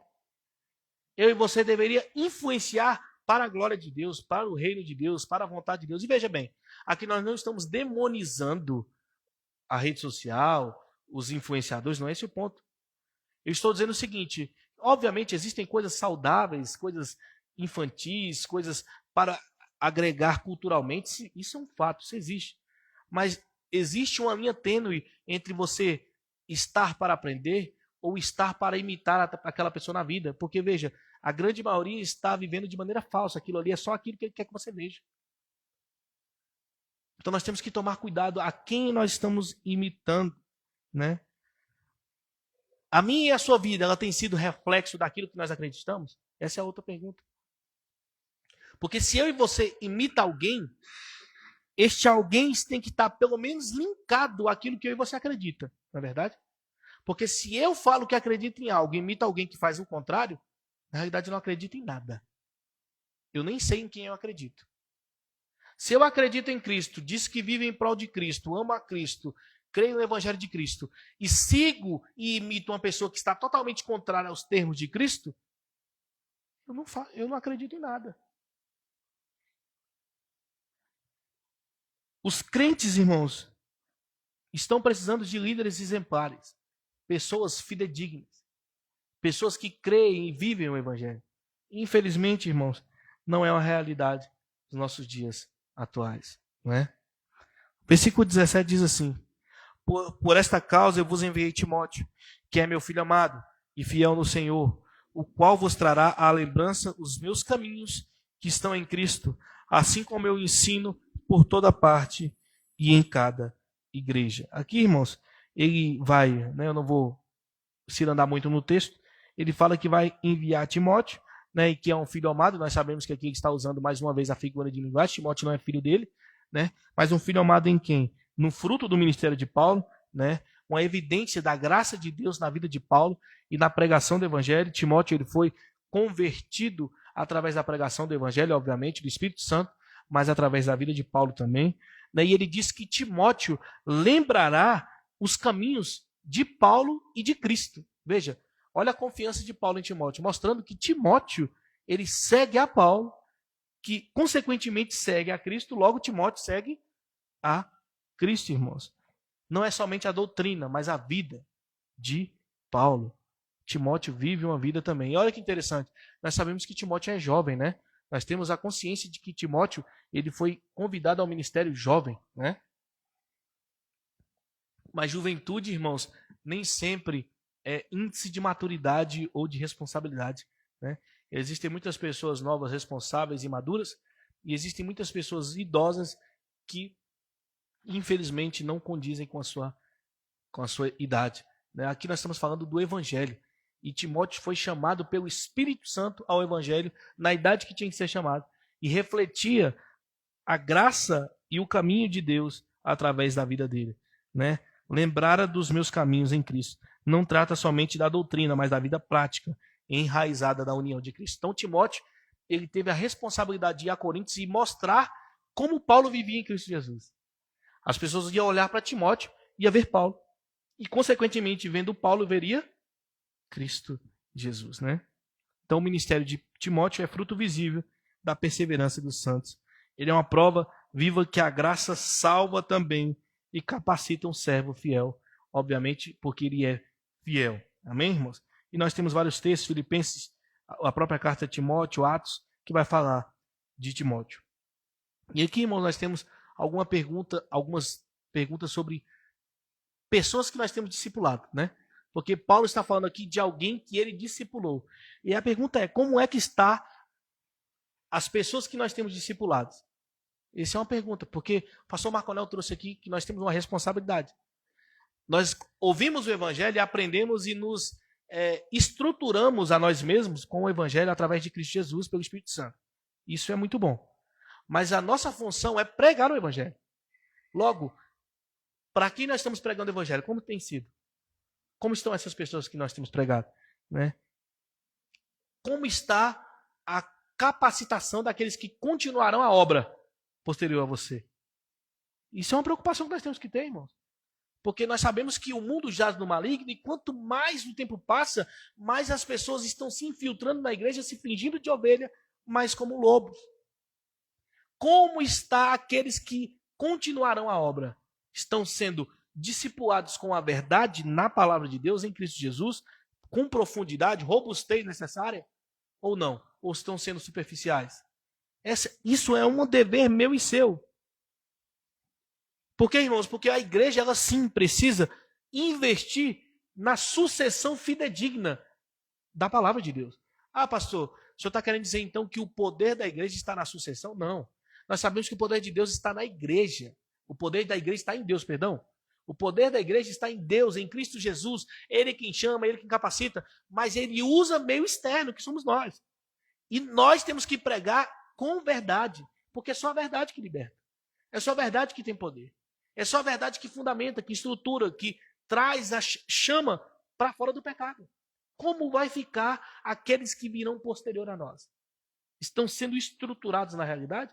Eu e você, quando formos, irmãos, os nossos filhos vão saber falar e perpetuar aquilo que nós estamos falando aqui? É um erro meu, um erro seu ou um erro do próprio filho? Obviamente, nós sabemos que eles também têm responsabilidades. Eles também têm o id deles, o chamado deles. Mas nós, como filhos de Deus, cristãos, temos perpetuado isso? Isso é um ponto, não é? Versículo 18 diz assim. E agora Paulo começa, né? Paulo agora vai começar a falar dos que estão indo para o lado errado. Ele diz assim: mas alguns andam envaidecidos, como se eu não houvesse de ir ter convosco. Primeira informação que nós temos aqui: Paulo ia voltar em Corinto. Paulo ia voltar em Corinto. Ele está falando aqui, ó. Tem algumas pessoas que estão envaidecidas, e a palavra, o termo aqui no grego é orgulho vazio, presunção, autossuficiência. As pessoas estavam achando autossuficientes, presunçosos, orgulhosos, né? Quem eram essas pessoas? Eram os falsos mestres, irmãos. Eram aqueles que estavam convencendo Coríntios que Paulo não tinha uma autoridade real. Nós vamos ver isso quando Paulo for defender o seu ministério, segunda carta aos Coríntios, né? Nós vamos ver isso, nós vamos estudar isso aqui. Ele vai escrever a segunda carta, porque essa primeira teve efeito, mas não total, e ele vai ter que escrever outra carta, que vai ser a quarta já, mas nós temos ela como segunda carta, né? E essa carta vai fazer o quê? Essa carta vai defender o seu apostolado. Por quê? Porque estão atacando diretamente o apostolado de Paulo. Então, esses falsos mestres que eram inchados, né? Envaidecidos, orgulhosos. E veja, irmãos, Paulo deixa claro, né? Se existe algo na doutrina que nós temos aprendido, que mesmo que nós não tenhamos chegado nessa parte, nos estudos com o pastor Marconel nós vamos chegar, que é um estudo sobre a depravação total. O que é isso, pastor? Que todos nós estamos mortos nos nossos pecados e delitos. Isso é um fato. Logo, o orgulho espiritual, ele nasce de uma natureza caída. Ele nasce de uma natureza não regenerada. Por quê? Porque todo aquele que está regenerado em Cristo, ele se coloca submisso à vontade de Cristo e não orgulhoso. Isso é algo, veja o tanto que é interessante, o quão é importante aprendermos e estarmos estruturados de maneira verdadeira. Quem conhece a depravação total, conhece o seu próprio estado, conhece o seu próprio eu, conhece o quão enganoso é o coração do homem. Logo, ele não se envaidece, porque ele sabe que o envaidecer, o se orgulhar, o se achar autossuficiente, não vem de Deus. Vem da própria natureza caída do homem. Logo, sem a graça de Deus, o homem sempre resistirá à autoridade de Deus legítima. Como assim, pastor? Todos aqueles que estavam vivendo de maneira falsa em Coríntios, eles estavam agindo porque não estavam com a graça de Deus neles mesmos. E estavam indo contra, resistindo, né? O que Deus fala lá em Êxodo, quando Moisés está indo contra Faraó, ele fala, não, eu endureci o coração de Faraó. Deus não colocou graça em Faraó para que ele reconhecesse. Ele resistiu, por quê? Porque não estava com a graça. É a mesma coisa aqui.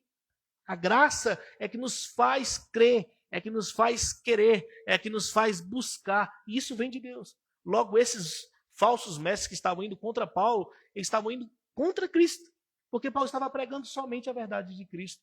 E eles não estavam entendendo e compreendendo, né? Temos conexões bíblicas, como eu disse, em 2 Coríntios, capítulo 10. Paulo vai deixar claro aqui. Olha o que eles falaram de Paulo. Paulo vai deixar claro isso lá em 2 Coríntios. Depois que Paulo manda essa carta, esses falsos mestres dizem assim, ó, Paulo é forte por carta, mas é fraco em presença. Isso era o que os falsos mestres diziam de Paulo. Por quê? Nós sabemos que, de acordo com a teologia que nós estudamos, né, da palavra de Deus, nós vamos ver que as características de Paulo, elas não eram tão eloquentes em quesito físico, né? Paulo era pequeno, Paulo, o pessoal tem um ditado que Paulo era gago, ninguém sabe disso, não tem a certeza disso. Alguns dizem que sim, outros dizem que não, mas teologicamente para a gente não faz influência alguma.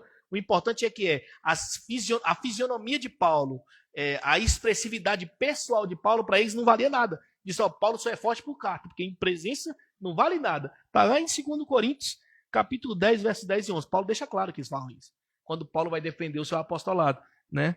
Mas os falsos mestres, irmãos, nada mais são do que murmuradores. Os falsos mestres nada mais são do que arrogantes. Por quê? Porque eles vivem em prol do seu próprio eu, do seu próprio egoísmo. Quando ele diz aqui, mas muitos estão envaidecidos, está mostrando tudo que eles estão falando é por pura vaidade. Por se acharem superiores, por quê? Porque eram oradores, retóricos, filósofos, né? Eram benquistos pela população e viam Paulo como um mero ninguém. Esse ali é um judeu que tem judeu e natural grego também, né, romano. É um judeu que veio de lá, se arrependeu do judaísmo e agora está falando uma loucura aí. Não tem representatividade nenhuma. Mas não é esse o problema. O problema está na graça. O problema está no conhecer a Deus, né? E aí, irmãos, aqui é um problema sério. Porque essa pergunta vai para mim e para você. Quando nós nos deparamos com a verdade bíblica, com a verdade espiritual, a autoridade espiritual da palavra, que é legítima, que é a verdade, como nós reagimos? Esse é um ponto. Por que eu estou falando isso? Porque é justamente neste ponto que está acontecendo os desvios. Quando as pessoas se deparam com a autoridade legítima da palavra de Deus, acontece o quê? Duas coisas. A Bíblia deixa claro que a palavra de Deus ela é eficaz, mais cortante que espada de dois gumes. E ela traz o efeito que ela tem que trazer. E esses efeitos são dois. Primeiro, ou você se submete à autoridade e se arrepende e se volta, ou você vai contra. E é o que acontece. Quando nós nos deparamos com a realidade da palavra de Deus, ou nós somos filhos de Deus e reconhecemos que isso é a verdade de Deus, e nos arrependemos e voltamos a viver em santificação, ou nós buscamos artifícios para tentar invalidar a verdade de Deus. E é justamente o que acontece. É por isso que existem as falsas doutrinas, os falsos pastores, os falsos mestres, os falsos profetas, que vivem contrário ao que a palavra legítima de Deus nos traz. Então, a minha pergunta para mim e para você é: como eu e você age diante de uma autoridade legítima e espiritual, que é a palavra de Deus? Como é que nós agimos? Aqui no contexto, era como os falsos mestres reagiam a Paulo, que era uma autoridade legítima de Cristo. Aqui, no nosso contexto como eu e você agem diante de uma autoridade legítima, que é a palavra de Deus. Como eu e você agem? Uma pergunta que fica para mim e para você, irmãos. Segunda pergunta: dependendo de como nós agimos, obviamente, nós somos sensíveis à correção ou nós temos resistido com orgulho? Cuidado, irmãos. E isso é uma autoanálise. Eu não posso aqui dizer como você age. Isso é uma pergunta retórica, né? Eu pergunto e respondo para mim. Você pergunte para si e responde para si. Como? Como você age com a autoridade e qual é a reação com essa autoridade? Se você é orgulhoso e resiste, ou você é sensível e se submete, né? Versículo 19, irmãos, estamos acabando. E aí Paulo deixa claro: mas eu irei em breve até vós, se o Senhor quiser. E conhecerei não as palavras dos envaidecidos, mas o poder. Aí Paulo agora botou em xeque, irmãos. Paulo não está brincando, não. Paulo falou assim: esse pessoal aí que está fazendo a divisão na igreja, que está falando que eu sou pequeno, que eu não tenho expressividade, né, que o meu ministério é mentiroso, já eu estou aí, em Corinto. E eu quero conhecer, não as palavras, porque eles são bons oradores mesmo. Olha o Paulo reconhecendo a retórica, a oratória, né? Eles, de verdade, a retórica deles é boa. A palavra dele é boa. Eles podem até convencer pelo argumento. Mas isso para mim não vale nada. Eu quero conhecer o poder. E aí, irmãos, aqui não é místico não, tá?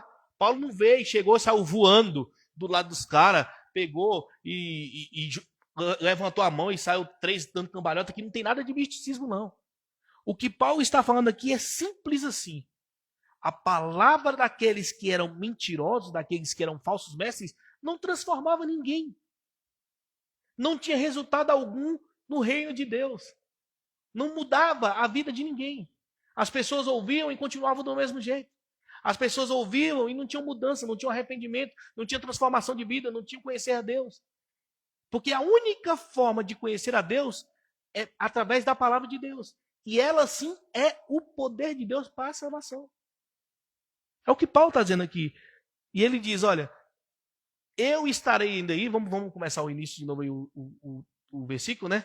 Se Deus quiser, primeiro ele fala, se o Senhor quiser, primeiro ponto aqui para a gente analisar, eu estarei indo aí se o Senhor quiser, isso já reflete que Paulo é submisso à soberania de Deus, ele não faz o que ele quer, né? Segundo, eu estou indo ouvir as palavras dos envaidecidos? Não, eu não vou ouvir as palavras, eu quero ver o poder, o verdadeiro ministério é autenticado pela transformação de Deus e não pela eloquência humana. Isso é um fato. Então, irmãos, eu posso ser o melhor orador aqui. Falar bonito, ter palavras difíceis e tal. Mas isso não transforma ninguém. O que testifica é o poder transformador do Evangelho. Irmãos, temos outros textos lá em 1 Tessalônica, ou 1 Tessalonicenses, 2 Coríntios, né, que fala que 1 Tessalonicenses 1,5 diz: o Evangelho não veio apenas em palavras, mas em poder. 2 Coríntios 13, 3 e 4, Paulo viria com a autoridade apostólica real quando ele vai defender o seu apostolado.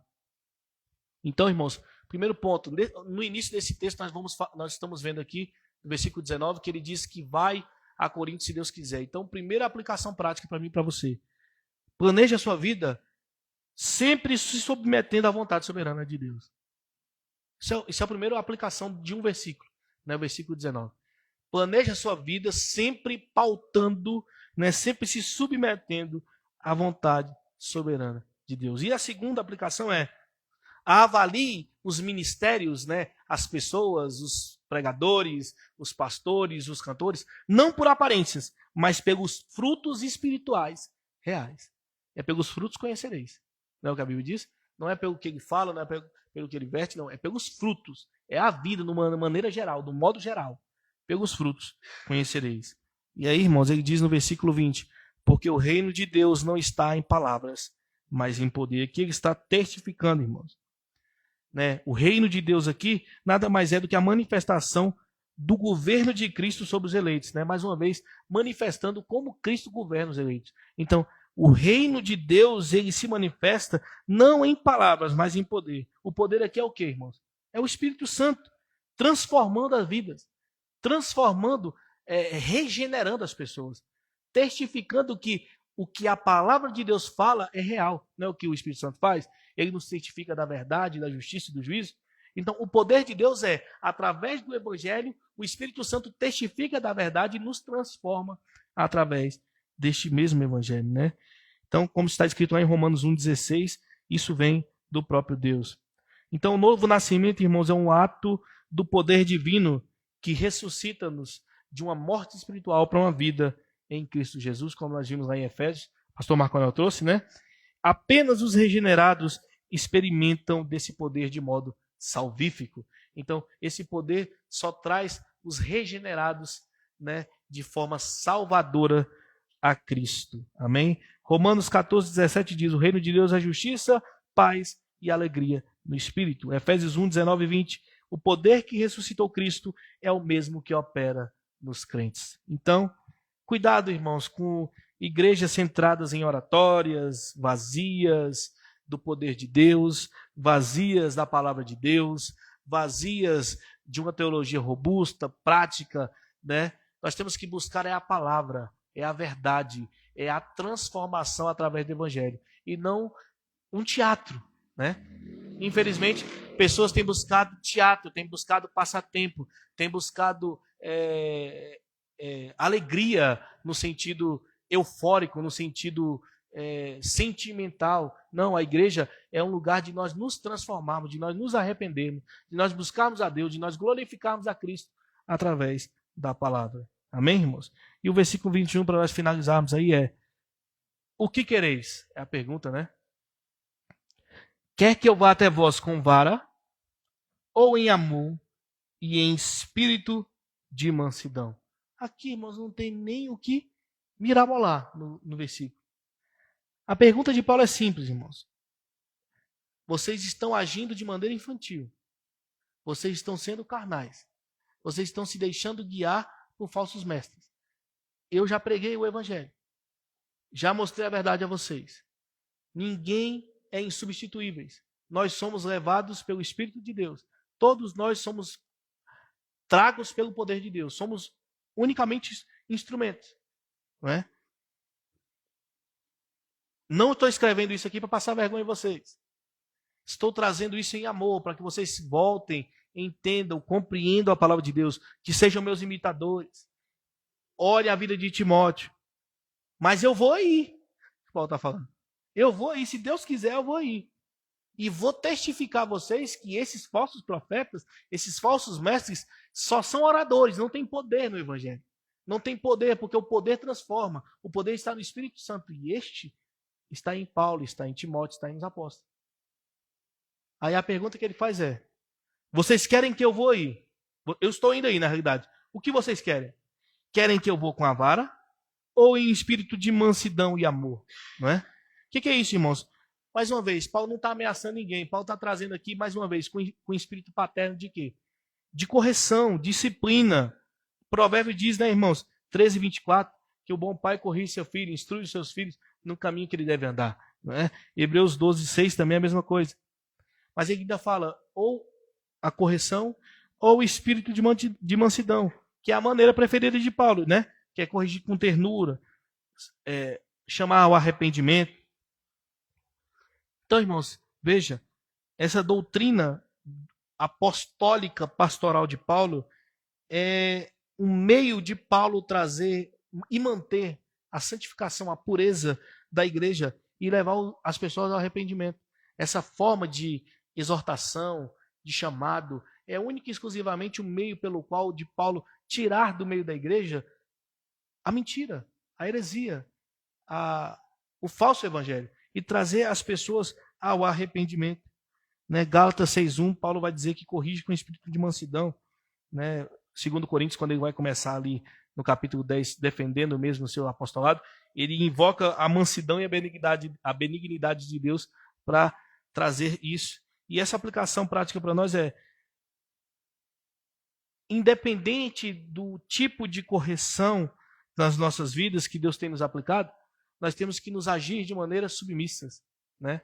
Nós temos que nos submeter à vontade de Deus, à verdade de Deus, quer ela seja de espírito de mansidão e amor, quer ela seja de vara, né? Isso vai depender muito de quê? De como nós estamos reagindo à verdade de Deus, obviamente, né? A sua resposta à palavra vai determinar se a repreensão virá com mansidão e amor, ou se ela virá ou com repreensão e exortação. Amém, irmãos? Então, irmãos, hoje nós vimos aqui basicamente o quê? A autoridade apostólica de Paulo e o instrumento dessa autoridade apostólica de Paulo como graça soberana de Deus e uma paternidade, né? Uma paternidade figurativa para aqueles que eram de Corinto. Vimos que essa paternidade espiritual ela era aplicada de maneira pastoral, com chamado, com cuidado, como ovelhas, não é? Vimos também o perigo do orgulho humano, o perigo de você se envaidecer, o perigo de você estar resistente à correção, porque isso só mostra que a graça santificadora não está em você, né? Você não está reagindo à graça santificadora, à graça que regenera, à graça que transforma, à graça que chama para fora do pecado, né? E vimos que com isso Paulo nos chama a ser imitadores de Cristo através da própria vida de Paulo, através da própria vida de Timóteo, através da vida de líderes fiéis que imitam a Cristo verdadeiramente. E por último, a certeza de que Deus em sua soberania vai nos disciplinar, irmãos, isso é um fato. Ele sempre disciplina. Deus ama, Deus corrige, como nós vimos, Deus corrige quem ama, Cristo corrige a quem ama. A dificuldade vai ser, como vai ser essa correção? Como você tem reagido à verdade de Deus? Se é com resistência, com vara. Se é com submissão, com amor e mansidão. Amém, irmãos?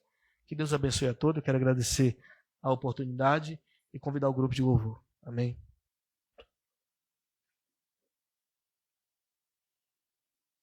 Nós irmãos, graça e paz.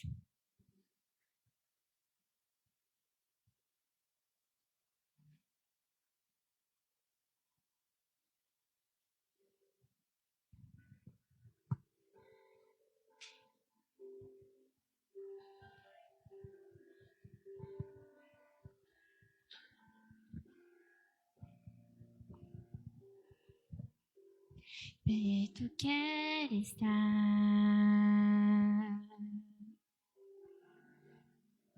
junto aos teus pés,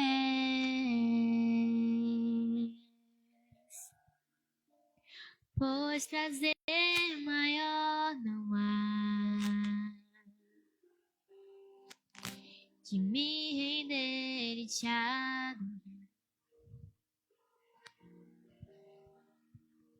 Tudo que há em mim, quero te ofertar,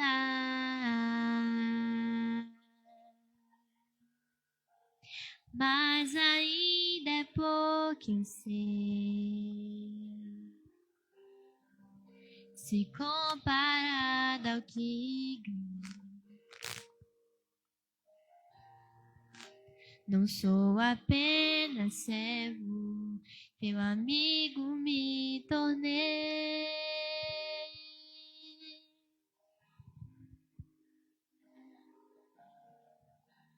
Te louvarei,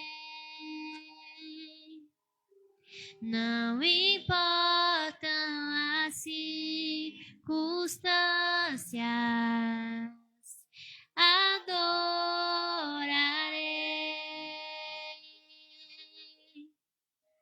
somente a ti, Jesus.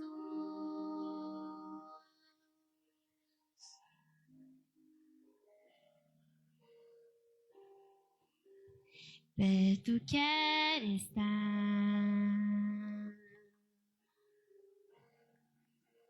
junto aos teus pés,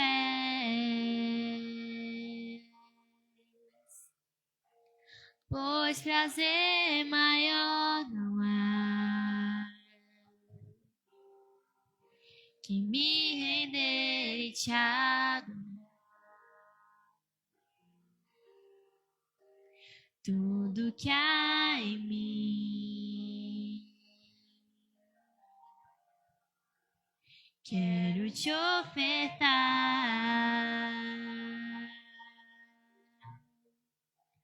mas ainda é pouco eu sei, se comparado ao que ganhei. Não sou apenas servo, teu amigo me tornei.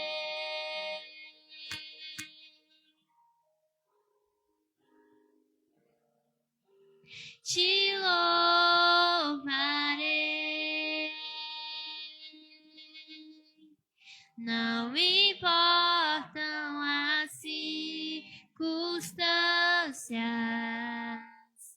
Adorarei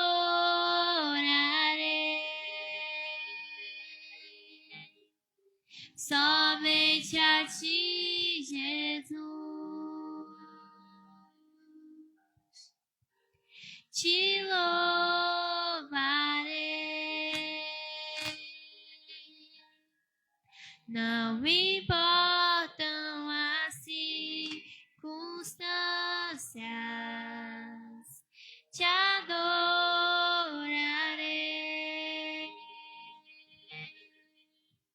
somente a ti, Jesus. Agradecemos a oportunidade.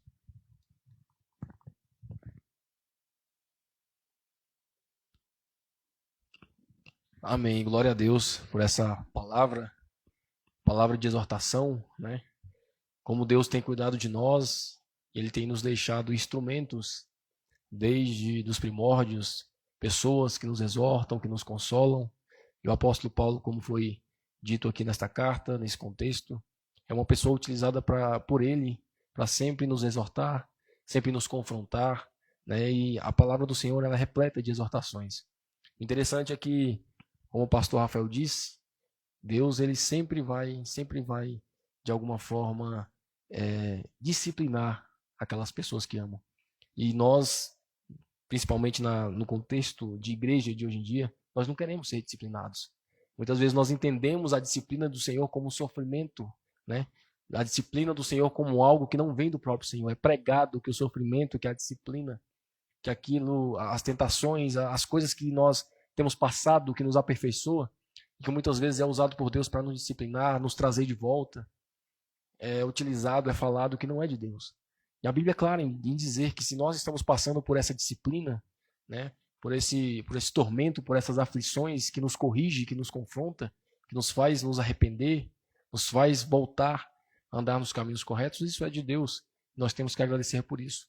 As pessoas que não são corrigidas, como dizem Romanos, que são deixados a seu próprio bel prazer, né, largados nas suas próprias concupiscências, são pessoas que não têm o Senhor, que Deus não cuida com esse amor paternal, com esse amor de Deus, né, esse amor que Ele tem conosco, que somos filhos. Então, nós temos que agradecer a Deus sempre, né, quando nós não estamos sofrendo e principalmente quando nós estamos sendo disciplinados, porque isso prova que somos filhos, estamos sendo trazidos de volta ao caminho. Então, eu acho muito interessante quando Deus nos deixa palavras de consolo desse tipo, mostrando que nós somos pessoas que somos disciplinados o tempo todo. E nós precisamos de disciplina como filhos. Né? E nós que somos pais sabemos que os filhos precisam constantemente da disciplina. Agradeço a Deus pela vida do pastor Rafael, pela igreja que esteve conosco aqui pessoalmente, a todos que nos acompanharam. Vamos ficar em pé, vamos orar, finalizar o nosso culto e agradecer a presença de cada um de vocês que estão conosco, a presença daqueles que nos acompanharam. E antes de orarmos, convidar os irmãos a estarem conosco todos os domingos, às 18 horas, aqui na Igreja O Caminho, Comunidade Cristã. Às quintas-feiras, nós retornaremos nessa quinta, se Deus permitir, os estudos aqui de doutrina cristã. Se Deus permitir, nós vamos entrar agora na doutrina dos atributos de Deus. É uma doutrina bastante importante também, né, para nós entendermos o ser de Deus, quem é Deus, como Ele atua, né, como tem sido pregado de forma errônea, como nós temos acreditado num Deus que é criado pela nossa imaginação e não aquele Deus bíblico. Nós precisamos nos aprofundar nesses ensinamentos. Então, toda quinta-feira, se Deus permitir, nós estaremos aqui na igreja às 20 horas com o estudo da doutrina. Amém? Feche seus olhos, vamos orar. Senhor Pai Santo, Deus Eterno, obrigado, meu Pai, por mais essa oportunidade de aprendermos a Tua Palavra. Obrigado, Senhor, pelo tema que o Senhor trouxe essa noite, pelo consolo, pela disciplina. Obrigado, Senhor, por o Senhor ter usado pessoas como o apóstolo Paulo para nos repreender, para nos ensinar, para nos edificar. Sei, Senhor, que em todas as eras, em todas as épocas, o Senhor tem levantado pessoas fidedignas, pessoas fiéis, pessoas que são capazes, meu Pai, que através do Teu Espírito, de levar a palavra à frente, de ser missionários, pessoas que são capazes de pregar o Evangelho, meu Pai, com fidelidade, né? com a verdade, uma pregação do Evangelho sem erros, sem heresias. Obrigado, Senhor, por o Senhor ter levantado sempre pessoas fidedignas, pessoas que coloquem a sua vida em prol do Evangelho, pessoas que estão dispostas a morrer pela Tua Palavra. Obrigado por o Senhor estar sempre cuidando através dessas pessoas, através desses instrumentos. Nós te pedimos, meu Pai, que o Senhor fale conosco cada vez mais através de pessoas, através de louvor, através da Tua Palavra. Que o Teu Espírito Santo, meu Pai, abra os nossos olhos, abra os nossos corações, para que nós possamos não somente ler, não somente estudar, mas aprender, entender e praticar as Tuas verdades. Nos conduza a essas verdades. Que o Teu Espírito que habita no nosso coração nos faça ter mais sede e mais fome de Ti. Que o Senhor possa, meu Pai, através do Teu Espírito, nos fazer cada vez mais, nos aprofundar, fazer com que nós possamos errar menos, nós possamos olhar para os obstáculos, as circunstâncias da vida e não ter medo, sabendo que são fases, sabendo que são disciplinas, sabendo que isso vai nos aperfeiçoar, que vai nos fazer amadurecer, nos fazer crescer na graça do conhecimento. Nós te agradecemos por isso. Nós te pedimos, meu Pai, por uma semana abençoada, cheia de paz, cheia de amor. Que o Senhor possa, meu Pai, através do teu poder, através do teu Espírito, nos proteger de todo mal, do mundo físico, do mundo espiritual, nos fazer, meu Pai, no trabalho, em casa, nos nossos relacionamentos, na nossa vida social, que o Senhor possa nos fazer ser pessoas que testemunham a tua verdade. Nós possamos ser, meu Pai, verdadeiros cristãos, não somente de palavra, mas principalmente de atitude e de prática. Que o Senhor possa nos proteger de todo mal, o Senhor possa abrir a nossa mente e o nosso coração e plantar todos os dias a tua palavra dentro de nós, para que nós possamos crescer, dar frutos e sermos cada vez mais reconhecidos como filhos. É isso que nós te pedimos, te agradecemos, no nome do Senhor Jesus. Amém. O culto está encerrado, irmãos, graça e paz, e até semana que vem, se Deus permitir.